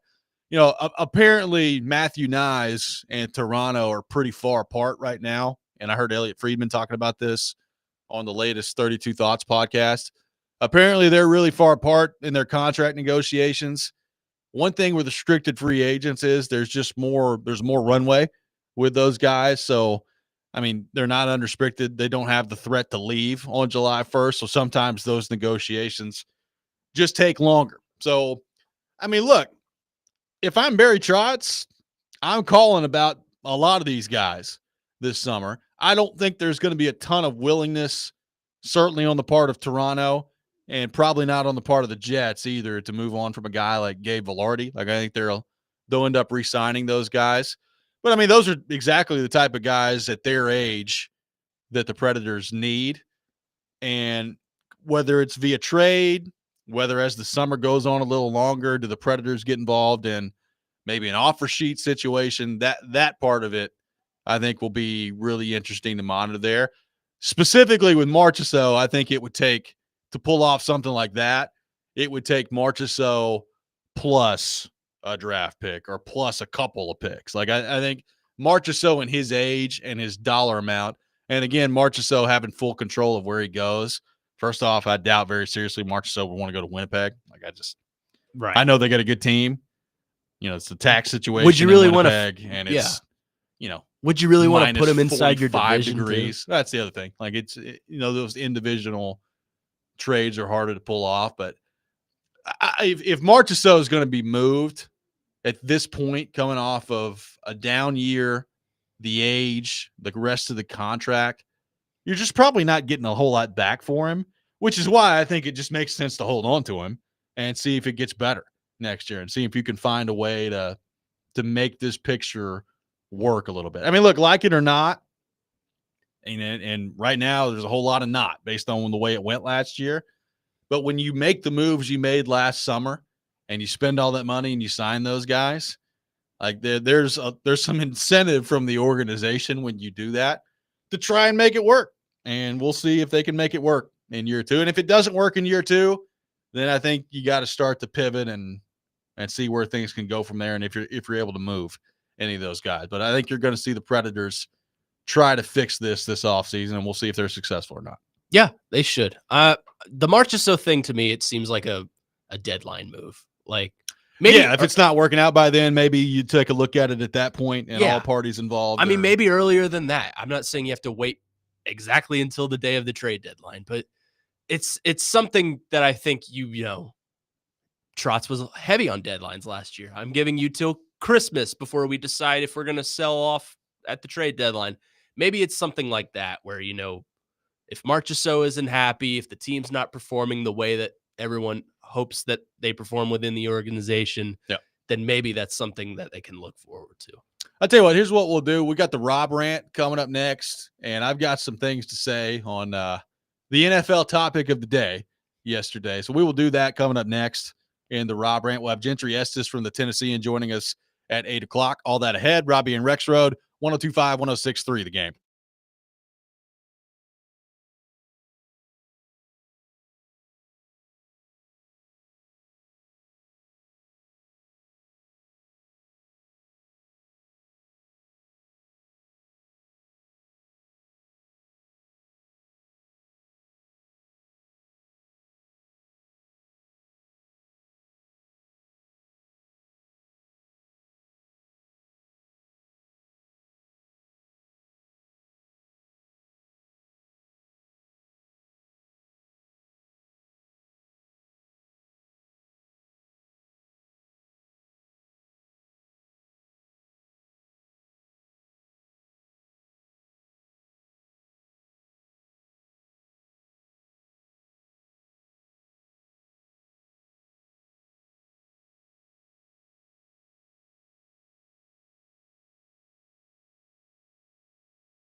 Don't make me angry. Sometimes you have to tell someone to pound sand. You wouldn't like me when I'm angry. This is the Rob Rant. Now on Robby and Rexrode. Are we taping or what are we doing? No, we're live. Live. No, we're letting you start the whole thing over. There's a link scientifically to the messier you are, the smarter you are. So I'm pretty smart. In Chicago, we do nothing but talk Blackhawks. Okay, we eat, we drink, we sweat Blackhawks. I'll take Sports Superstars 400. 100 plus assists in an NHL season has been accomplished only 13 times. 11 times by this player. Joe. Who's Magic Johnson? Oh, no. I don't think it's that the Preds are new to the city. I don't think Middle Tennessee people are smart enough to understand hockey. You know, if the hockey moms can't handle me yelling and heckling at the rinks, I think they should stick to crosswords and knitting. Whoa, that's a full rainbow. All the way. Double rainbow. Oh, my God. It is that time of the day. Time for the Rob Rant here on Robby and Rexrode. I'm not sure there's a better person on the planet than Ian Safar at mashing these things up. Just an absolute stud. Look at him in there. He knows he's done a good job. Song gets me fired up. You're making me emotional. Yeah, I brought this one out for Newt, the Kentucky Big Blue fan here. He could listen to this song, I bet, as his alarm. I mean, this will be when you played wake up. This will be played at my wedding. I was gonna say this might be played. Yeah, when you when your wife gives birth for the first time, you just play this song in the delivery room and just out from the womb, and you're straight. Welcome in, child. Here's some college basketball for you. That'll be the first thing he watches. Yeah, maybe so. We'll see. Unless he shows up wearing an orange T-shirt, then we'll just throw him out. Oh, wow. Good luck, kid. You can have him if you want him. We'll see. I'll take it. That's fine. So Aaron Rodgers was on the Pat McAfee show yesterday and made an announcement that is not a huge surprise, I guess, but now I suppose it's been made official if you believe him. And he did leave, I guess, a little bit of wiggle room. Here's what Aaron Rodgers had to say on Pat McAfee yesterday. Yeah, I'm pretty sure this is it. That's why we just did a one-year deal. Steelers didn't need to, put any extra years on that or anything. So, this was really about finishing with a lot of love and fun and peace for the career that I've had. I mean, I played 20 freaking years. It's been a long run, and I've enjoyed it. And what better place to finish than in one of the cornerstone franchises of the NFL with Mike Tomlin and a great group of leadership and great guys in the city that expects you to win. Congratulations, man. Hell yeah. So that was Aaron Rodgers home with McAfee yesterday. Says he's pretty sure this is it, and this is the last year for him as he's taking over as quarterback for the Steelers. So that leads to a lot of questions, and we'll get into that probably at some other time about does this really make all that much sense for the Steelers to have Aaron Rodgers in for 1 year when they're a team that probably is a borderline playoff team without him and now is a borderline playoff team with him? We'll see what happens on all that, and we'll have that conversation at some point. Let me say this, as a Green Bay Packers fan, obviously I have a deep appreciation for Aaron Rodgers and the way that he played quarterback for the Green Bay Packers for a long time. He went on this big rant yesterday. I watched his entire interview with McAfee, and he was talking about basically his private life. And I guess there have been these paparazzi that have just been following him around, and they're taking pictures of him on the beach. Oh yeah, they are. And he's walking his dog and all this other stuff. He looks miserable. He looks just like he is looking right into the camera and just sees him and looks like he wants to fight all of them, which is hilarious. And I get it. Look, if people were following me around all the time and taking pictures of everything I was doing, that would annoy the crap out of me too. So I understand it. But he went on this big rant just about society and their interest level in him and how when he's done playing, you're never going to see or hear from him again and all about this other stuff. And I was like, first off, I don't believe that. Secondly, I understand that part of it is annoying, but Rodgers really makes those type of arguments when it suits him. He has no problem being out in the public eye, doing the McAfee show every week. He went and did Jeopardy a few years ago because he loves Jeopardy. And the reason he was doing Jeopardy is because he's a famous NFL quarterback that's in the public eye. There's a lot of good that's come in his life from being in the public eye. And now he's acting like it's just the worst thing ever. I mean, you ought to go hear this rant he went on yesterday. Like he was just like the most oppressed person of all time. And I'm like, all right, man, I get it. It's probably pretty annoying paparazzi following you around. And look, I think paparazzi and that concept in general and like the celebrity worship that we have in our society nowadays is some of the weirdest things on the earth. Like it's a really weird thing to me.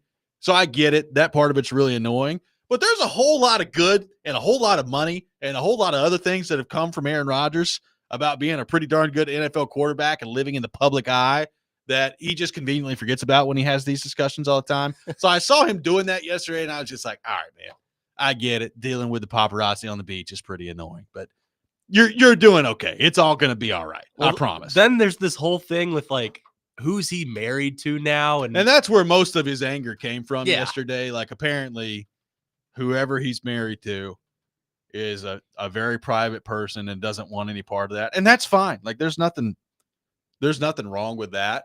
But like if you're Aaron Rodgers, you got to have some level of understanding that you're pretty famous and people are going to follow you. Like it just, I mean, you've been what people had to deal with. You've been a top quarterback for, as he said, 20 freaking years. Well, and he brings some of that on himself too, right? Like, you know, look, again, I love Aaron Rodgers, the football player. Like he did a whole lot of winning and played a whole lot of high level football for a team that I'm very passionate about. So I love Aaron Rodgers. Yeah. But I mean, some of the things that he says and does and talks about on McAfee and other places, like he brings some of that attention on himself. He So, goes like, on all the podcasts. That's the thing. Like, you don't have to, man. If you're worried about being in the spotlight all the time, you know, why don't you just hang out in the off season and not do that? That's the thing. No. Like, you know, I get it.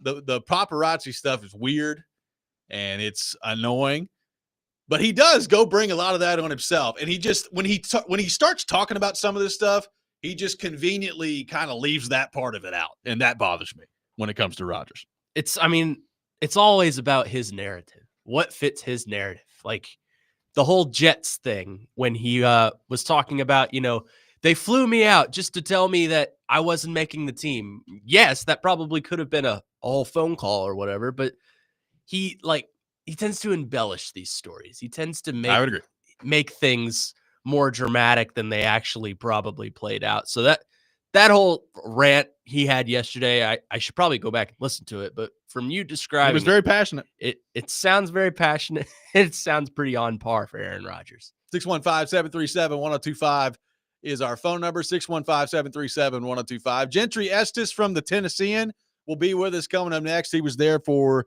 the Barry Trotz press conference yesterday. Has come out with a very interesting piece at the Tennessean this morning on the Predators. We'll get into all that with him coming up next. Robby and Rexrode, 102.5, 106.3 The Game.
Final hour, Robby and Rexrode, 102.5, 106.3 The Game, brought to you by First Horizon, Big Bank Muscle, Small Bank Hustle. Visit firsthorizon.com/get it all. Robbie Stanley alongside Connor Newt and Ian Safar here with you on this Wednesday morning, talking some Predators and reacting to Barry Trotz and his press conference yesterday.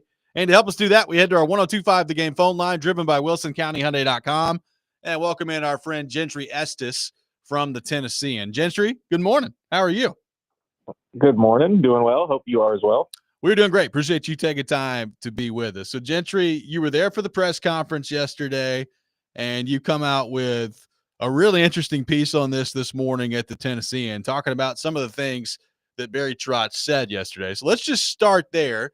You know, I walked away from both his press conference yesterday and his interview with Stillman and thought to myself, well, Barry Trotz is going to try to get this team back to being a competitive team next year. And he believes that part of last year was a little bit of a fluke, and we'll see what sort of moves they make this offseason to add to the roster that they've got. But what did you make of, I guess, kind of the way that he handled that yesterday and his expectation for this team to get back to being in the mix for the playoffs? Yeah, I mean, I think part of it is I think he's kind of trapped into I mean, what else would you kind of expect him to say, only because I think that some of these contracts and the deals they made, I mean, if he comes out and he's like, we don't care about winning right now, I mean, how's that going to go over with a bunch of 30-somethings who – you know, so I think part of that is just the idea is do you want to win now? Well, of course I want to win now. The issue I would have is I can't get there from the standpoint of why would you expect anything to be any different? Just given the fact that they haven't really changed anything from last year's team. They didn't change the coach. You know, there really hasn't been some big overhaul. Again, I don't know if you even could with some of the contractual situations. And, you know, so why be confident? Why think it's going to be better? I mean, Trotz said yesterday, he said it during the press conference, and he said it again to Jared. You know, you can't tell me you look at the players we have, and he named off 8 players and said that this team wouldn't be fairly competitive. Well, it wasn't fairly competitive. You can absolutely say that because we all saw it last season. And that's the thought that I think a lot of the fans have. It's like, how in the world was this team not any better? So it's hard to look at the scenario and feel confident that they're about to just get a lot better when all these guys are a year older and they really haven't changed a whole lot. Yeah, it's a great point. And I still look at their biggest problem, in my opinion, right now. And there's a list that you can go through of things that have got to get better. But I look at their roster, and yes, not only the age of it, but I look at their center ice position specifically.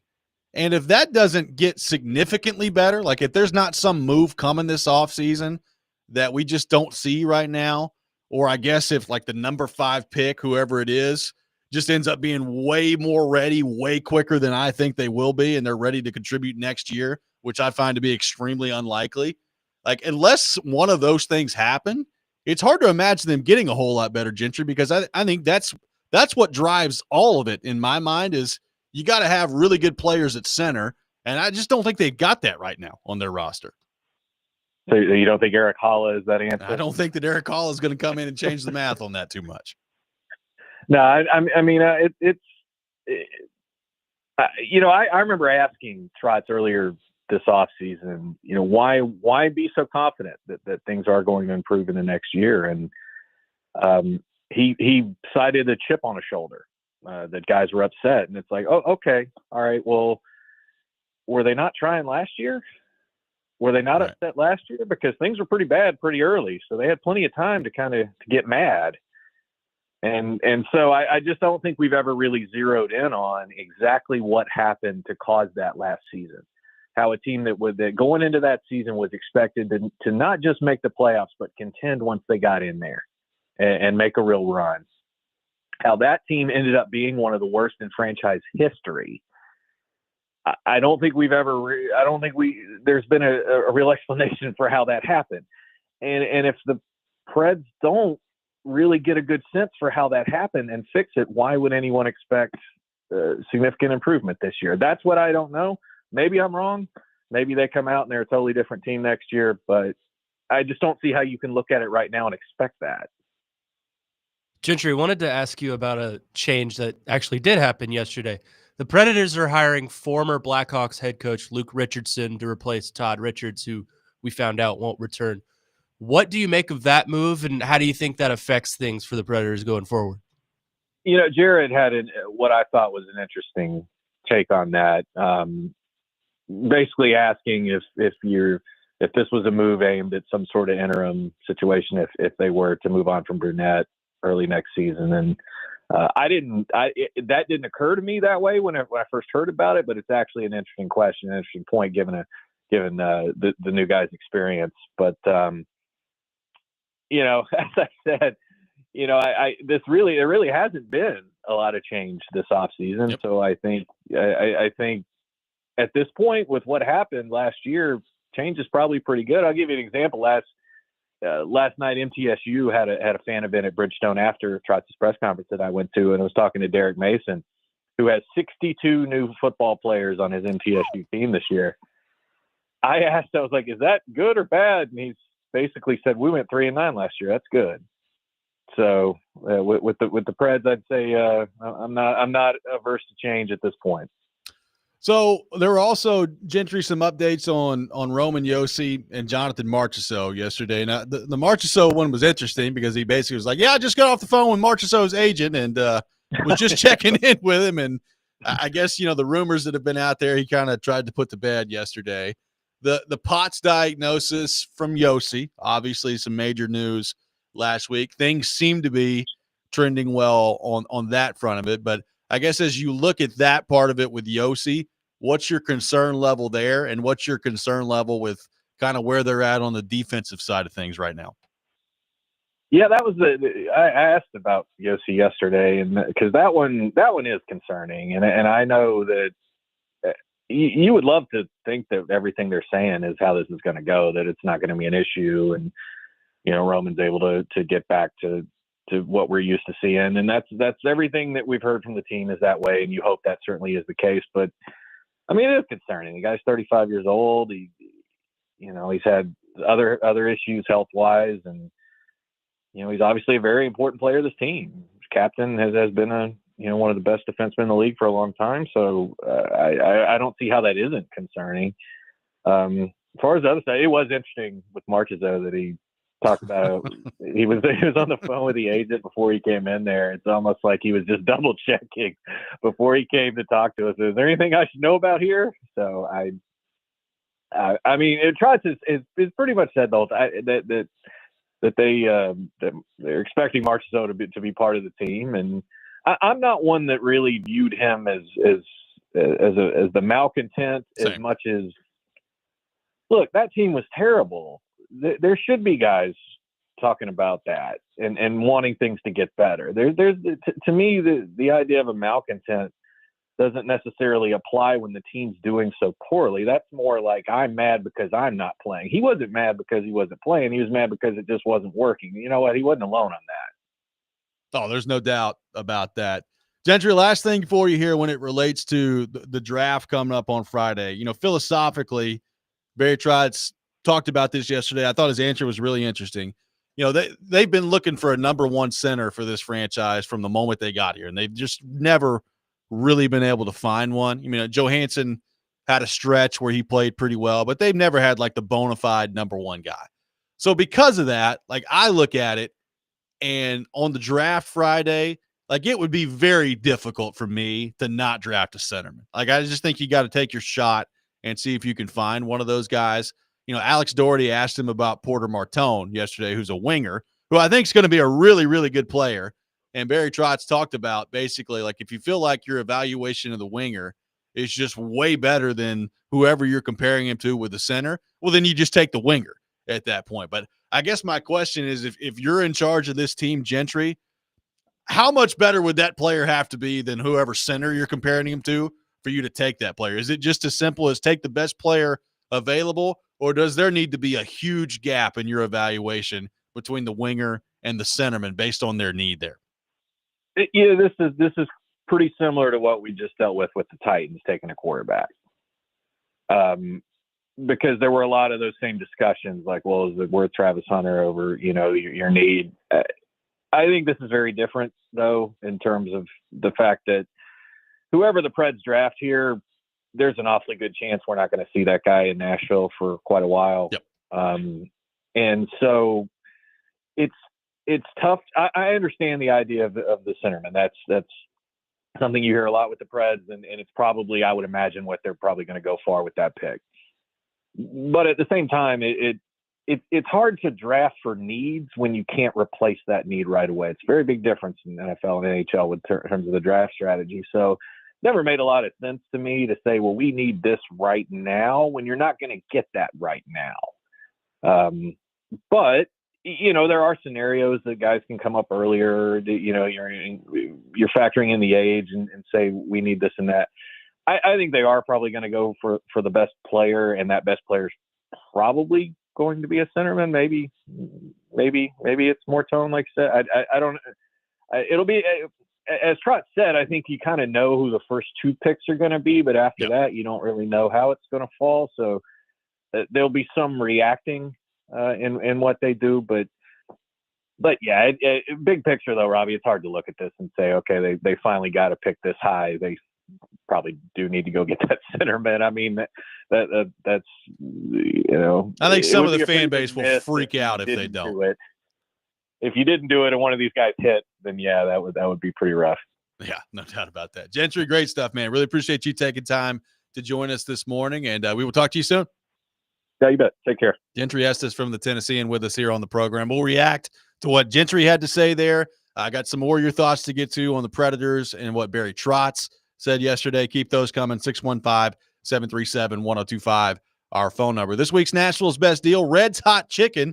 Red's Hot Chicken on West End, bringing the heat. Don't miss their hot chicken and waffles or the mac and cheese crunch wrap. Grab a $30 gift card for only $15 while supplies last at theGameNashville.com/deals. This is Robby and Rexrode, 102.5, 106.3, The Game.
Get out of the summer heat for craft brews, food game, and entertainment at the 2025 Nashville Predators Craft Beer Festival. Coming up this Saturday at Bridgestone Arena. For more details, visit theGameNashville.com/events. They got their beer fest coming up.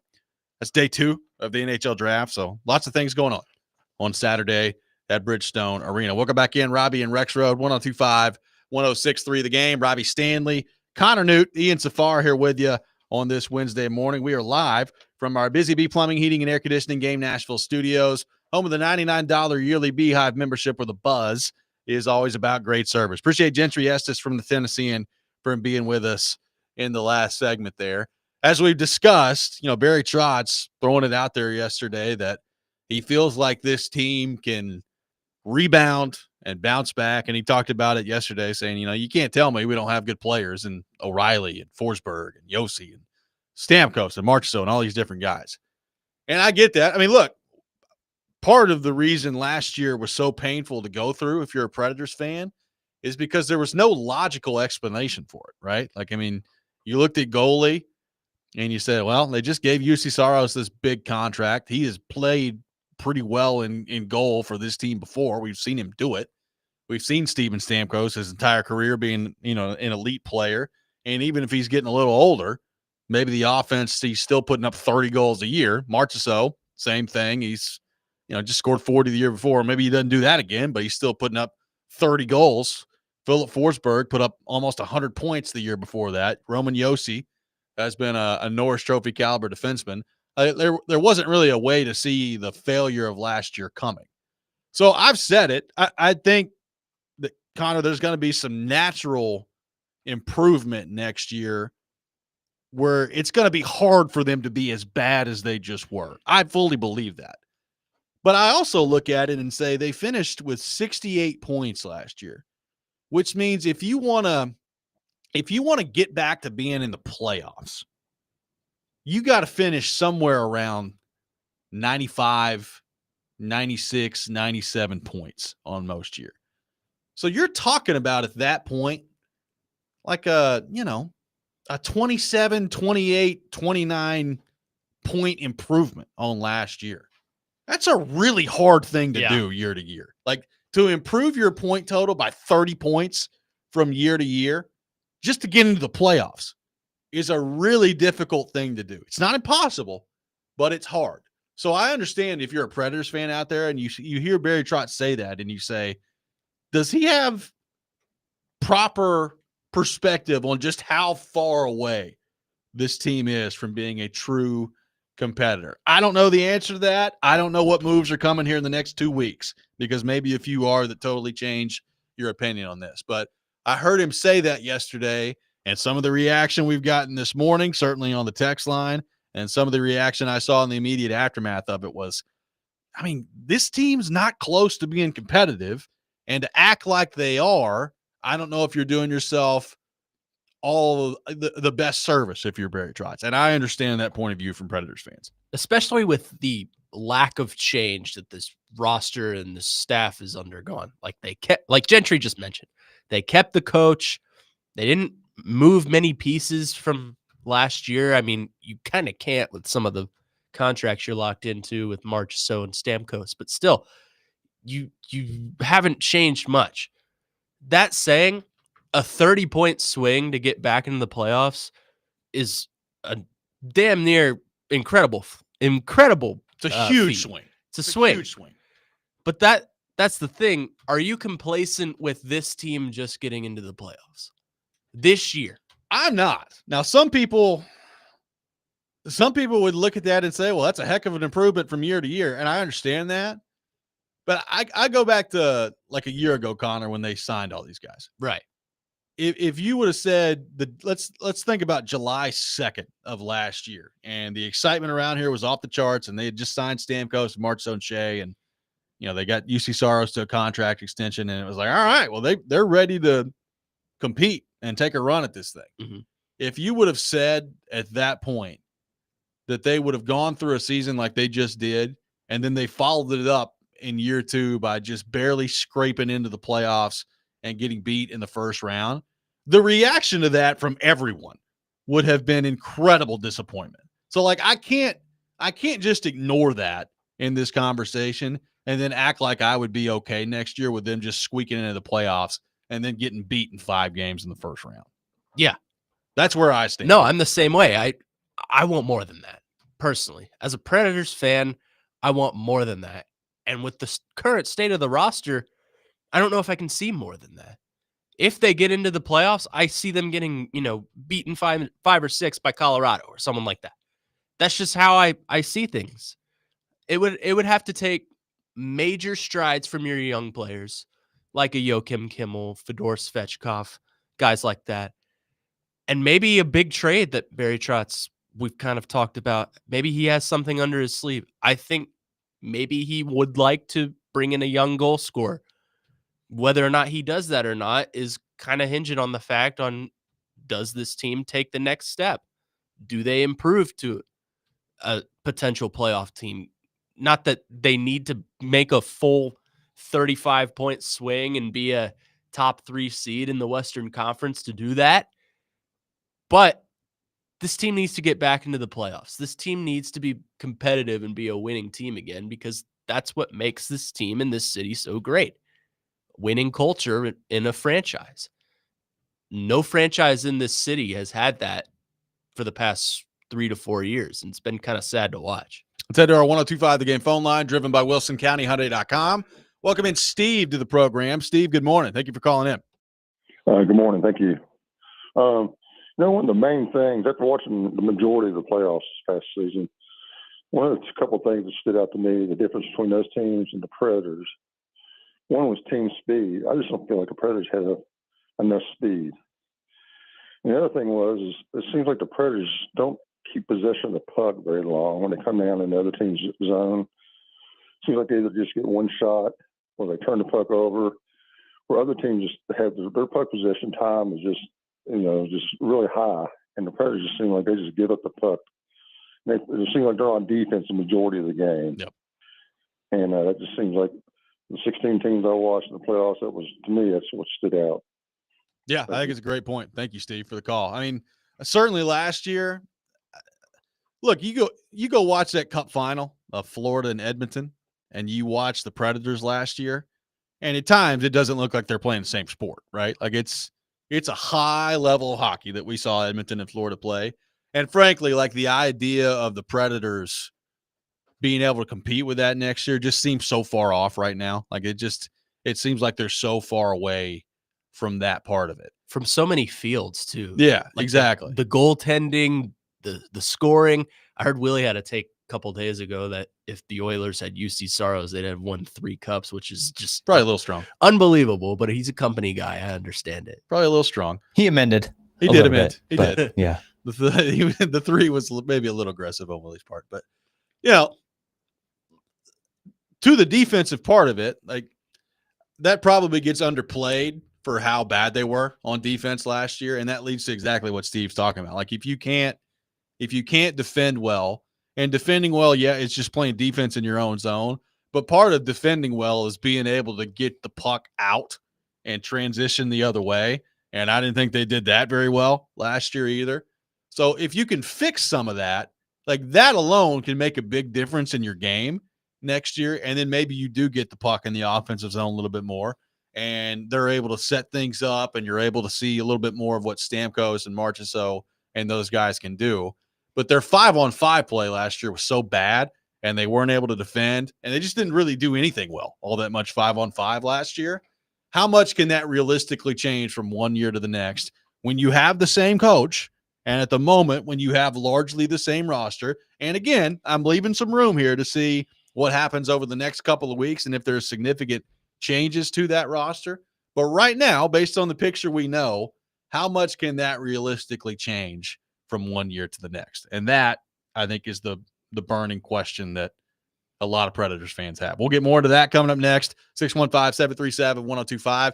Barry Trotz with some points on the draft yesterday and things that he's looking for that I found to be very interesting. We'll get into all that coming up next as well. Robby and Rexrode, 1025, 1063, The Game.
Do you have to take a center given? I know you were asked that, and we were asked about Martone. My preference would be. I think they're harder to come by. My preference would be for sure.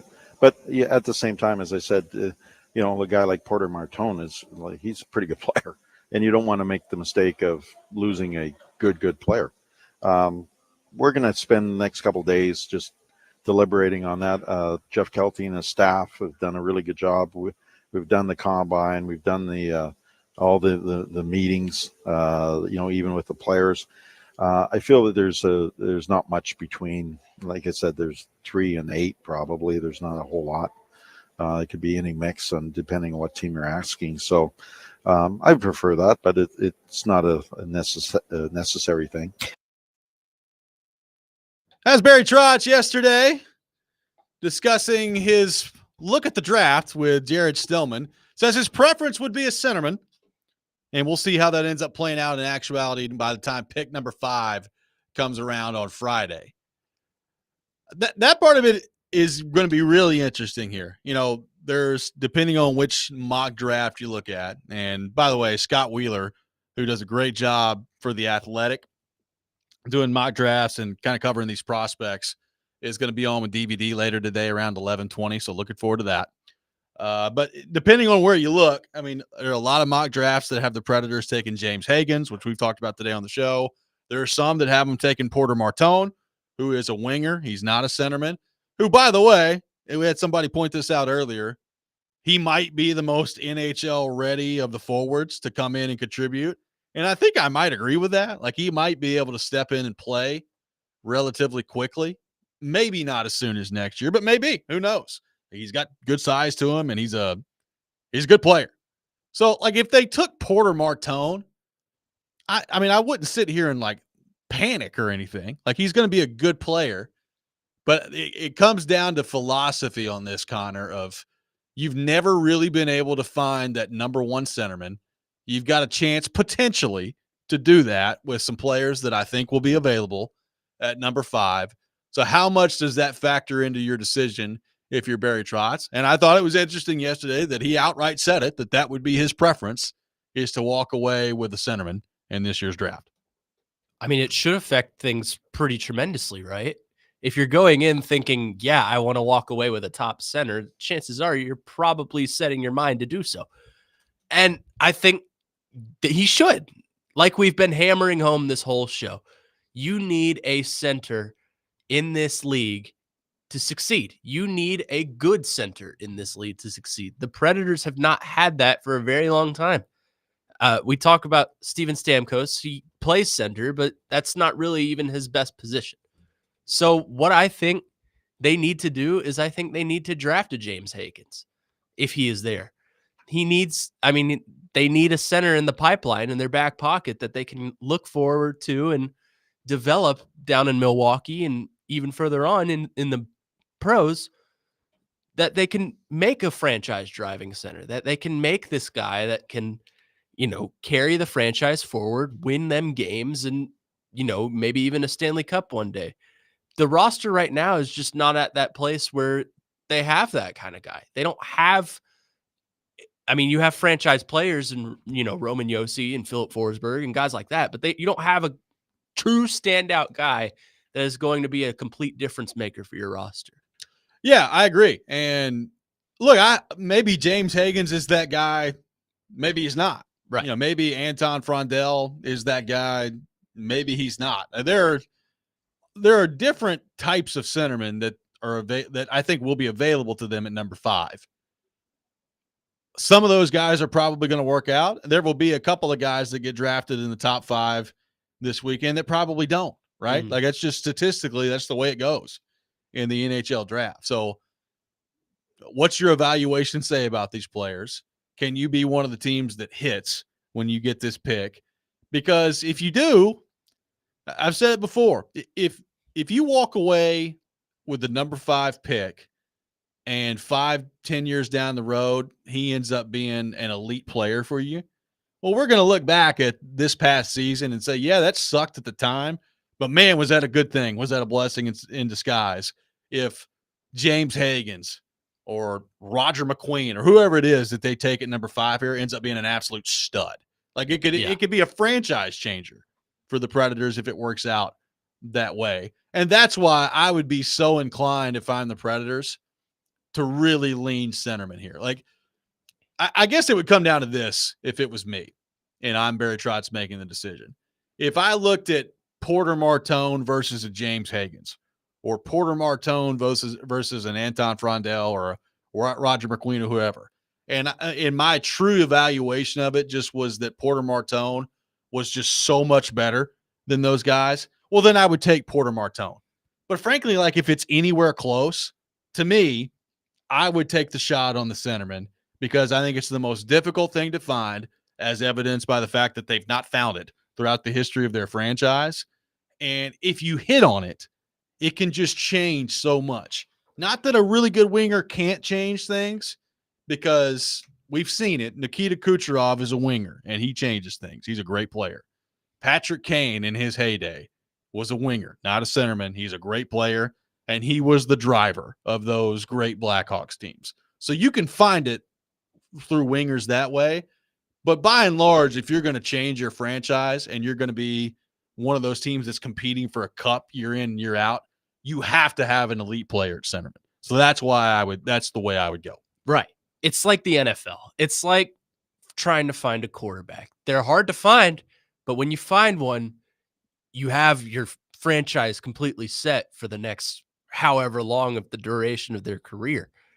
Not that hockey and football are the same thing. I mean, but what I'm trying to say is a center is a driving force of your offense. You have the opportunity to, drive and score a goal, or you can pass it off for an assist. The center is the center for a reason. And I think that, speaking to the difficulty of finding one in the draft, I would take the shot at a center because, like you said, they're so hard to find. And if you do find one, you're set. You've got a good squad or a good future for your squad moving forward. Skyler on the text line says, give me a young goal scorer. I don't care if it's the center or not. I understand they need that badly, but if Martone is flat out better, then get him. Also, how do you feel about Roger McQueen and his injuries? I like the size, and he's a right-handed center. McQueen, the size is great. I think he's 6'5". So you're talking about a 6'5" kid that, from a size perspective, is probably ready to play in the NHL right now. Now, I don't think overall he's ready to play in the NHL right now. I think there's some development there that still needs to take place. But I love the size. The back injuries would concern me. And, Trotz brought that up. Yeah. Trotz brought that up with Stillman yesterday about how obviously the back injuries have been a concern, and that there's been a lot of conversation on that with McQueen throughout the draft process. Had he not had those back injuries, you're probably talking about him in the mix for top 2 or 3 pick. So that's what you got to weigh if you're Trotz. The talent level is there. How much do you weigh that versus how much do you weigh the concern with the injury? The back stuff makes me nervous. I don't think it's like a degenerative back issue that Caleb Farley had and you were worried about that or anything like that. But it is something that's of high concern. So that would be my thought on the McQueen part of it, of just, you've got to find a way. If that's the way you're going to go, you better be sure on the medical. And then when you're evaluating his game, how quickly do you think he can be ready to play in the NHL? Because I think that is pretty widespread across the board here in terms of the different possibilities. If they draft Higgins, I don't think Higgins is playing in the NHL next year. Right. If they draft Martone, maybe. He might be ready to play in the NHL. And that doesn't, you don't base your decision off that, because sometimes it just takes guys a little bit longer before they're ready. But when they're ready, and they're really good. Right. So, you can't base your entire decision off, who's ready to help you the quickest. If you're Barry Trotz, you've got to do, the true evaluation and who you think long-term is going to end up being the best player. Sounds like the centers here at the top, I don't know, they say they're a little bit different stylistically. Yeah. Which I guess makes sense, considering every player is a little bit different stylistically. So maybe, if you're Trotz in the front office and, what is it stylistically you're ideally looking for? Are you just looking for something that, fits the Brunette system ideally, or are you looking for a certain trait, that you want with your center? That part kind of gets a little bit more specific, and it's hard to know exactly, the trait that they're trying to covet there as far as stylistically goes. We got a lot more of your thoughts to get to on this. We will do that coming up next. The Predators with the draft coming up in a couple of days. Interesting comments from Barry Trotz. We will go rapid fire with some of your thoughts coming up next. Robby and Rexrode, 102.5, 106.3 The Game.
Am I wrong for thinking, Barry Trotz is with his Predators general manager, that some combination of that, whomever I'm about to mention, one of these guys is going to be on the Predators? James Higgins, Caleb Denoyer, Brady Martin, Jake O'Brien, Roger McQueen, Porter Martone. One of those guys, assuming that Misa and Yeah. Schaefer go, Yeah. one of those guys is going to be a Predator. I would think so. Yeah, I think that's a pretty good list. That's Barry Trotz yesterday. And they later said in that conversation, like Anton Frondell came up and Jared was like, well, I guess you don't like him. Yeah, that kind of was on. And I decided I just cut that part out because it kind of got a little long-winded there. But yeah. But Trotz was like, well, I'm not. Well, you didn't mention him. He's a very good player. So that part of it will be very interesting. I think David Reed may be right in that situation where Jared could have listed anybody on the earth and Trotz had been like, yeah, that sounds right. Like it could be. We'll see. I wonder if he just heard like the one name that has like kind of been at the top and he like heard the name and was like, huh, okay. Well, he mentioned the one name. So maybe, I don't know. Yeah. He just went with it. So I don't know. Somebody asked me, it says, what would be the pick at number 5 that would just leave you completely mind blown if it was the Predators? I mean, I think the answer is if they draft any defenseman at all at number 5, it would leave me mind blown. That's really it. Like, would I pick Brady Martin at number 5? Probably not, but I could at least understand it. I mean, unless Matthew Schaefer falls to 5, which is not going to happen. He's going to go number 1. And if he doesn't go number 1, he's going to go number 2. But unless that happens, like, the only thing that could really blow my mind at number 5 would be like the Predators drafting a defenseman there in that spot, which they're not going to do, by the way. So that would be the answer. Good. Don't do that. Yeah, that would be the answer. That would be pretty bad. By the way, joining us this Friday, got somebody asking about PK. I mentioned last week PK on a summer break. So hoping to have him back by the time camp rolls around. PK will be with me on Friday as we broadcast live at the Duncan Grand Reopening in Hermitage, 5205 Old Hickory Boulevard. Starting at 8 a.m., the first 100 people in line will win free coffee for 100 days. Plus 1025, the game will have your chance to win tickets to an upcoming Nashville concert as well. So looking forward to that coming up on Friday. A lot of questions to get to here, so we'll roll through them pretty quickly. Mike in Lebanon says he's more concerned with the coaching situation next season than any player, which I think is fair. One texter says, you draft Martone. I get the center thing, but if Martone's the best scorer, you go get him. This team sucks. Their track record, other than Forsberg, of acquiring and drafting goal scorers sucks. You need elite talent, not a center for the sake of drafting a center. And I don't think Hagens is elite. I'd love to be wrong if they draft him, but I'm not so sure. I do feel good. The one thing I'll say about Martone, Connor, is I feel pretty good about Martone being an effective winger in the National Hockey League. Like, I think he's going to be pretty good. Now, the question is how good, because I think wingers affecting the game to the level that a center can is a really hard thing to do. Some can do it. Like Matthew Tkachuk can probably do it. Patrick Kane definitely could. Nikita Kucherov definitely can. So you can find those guys. Is Porter Martone that? I don't know. It may be a little bit lofty. But I feel pretty good about Martone being a good player. So, again, if they walk away with him, it's not like I'm going to be just disgusted with it. I understand it. I would lean center. Yeah. I'd take my shot on Hagens if he's there. Yeah, I would definitely take the shot on Hagens. Look, I get the sentiment that one texter is saying, that we're saying draft a center for the sake of having a center. How often do you find a center this high in the draft that you feel comfortable about taking and leading your franchise forward? It happens, but it's rare. Like, not every draft year is McDavid, right? Like, there are different levels to all this. I'll tell you right now, there's no McDavid. There's no McDavid in this draft. And there's not going to be McDavids in the draft for a long time. Like the kid next year, Gavin McKenna, who, by the way, is a winger, he could be really good. Like, he might be an elite player. There's no might. He's going to be an elite player. Like, everybody knows who the number 1 pick in the draft is going to be next year, and he's one of those guys. So, I mean, some of this is just, when do you time out when you're bad, right? Like, Edmonton went through a stretch before they got McDavid where they had a lot of really high draft picks, be that Nugent Hopkins, who has been fine, or Draisaitl, who obviously has been great, but they had Nail Yakupov in there, and he was a total bust. Like, they've had Taylor Hall was okay for Edmonton. He won a league MVP with New Jersey, and he's had a good career, but he's not like some elite player out there. McDavid, I mean, they struck gold, right? Colorado struck gold with Nathan McKinnon at number 1. Obviously, Pittsburgh struck gold with Crosby. Those type of picks don't happen every year, but you can find some pretty darn good players, right? Like, another texter said, it's easy to find number 1 center. You just have to suck for a long period of time, and then you'll eventually find one. And the Predators haven't done that. So we'll see if this is finally their year where they find one. Ryan in Nashville says best first round would be Hagens at 5, Fiddler at 23, McQueen at 26. If Roger McQueen falls to 26, I would advise the Predators to take it. Like Shedeur Sanders. I don't think that's going to happen. I don't think he will be there at 26. Connor, great stuff, brother. We'll see you tomorrow. Thank you. We'll see you tomorrow. Connor will be with us tomorrow. Jake Lyman back with us tomorrow as well. That's going to do it for us today here on the program. Chase and Big Joe up next. You're listening to 102.5, 106.3 The Game.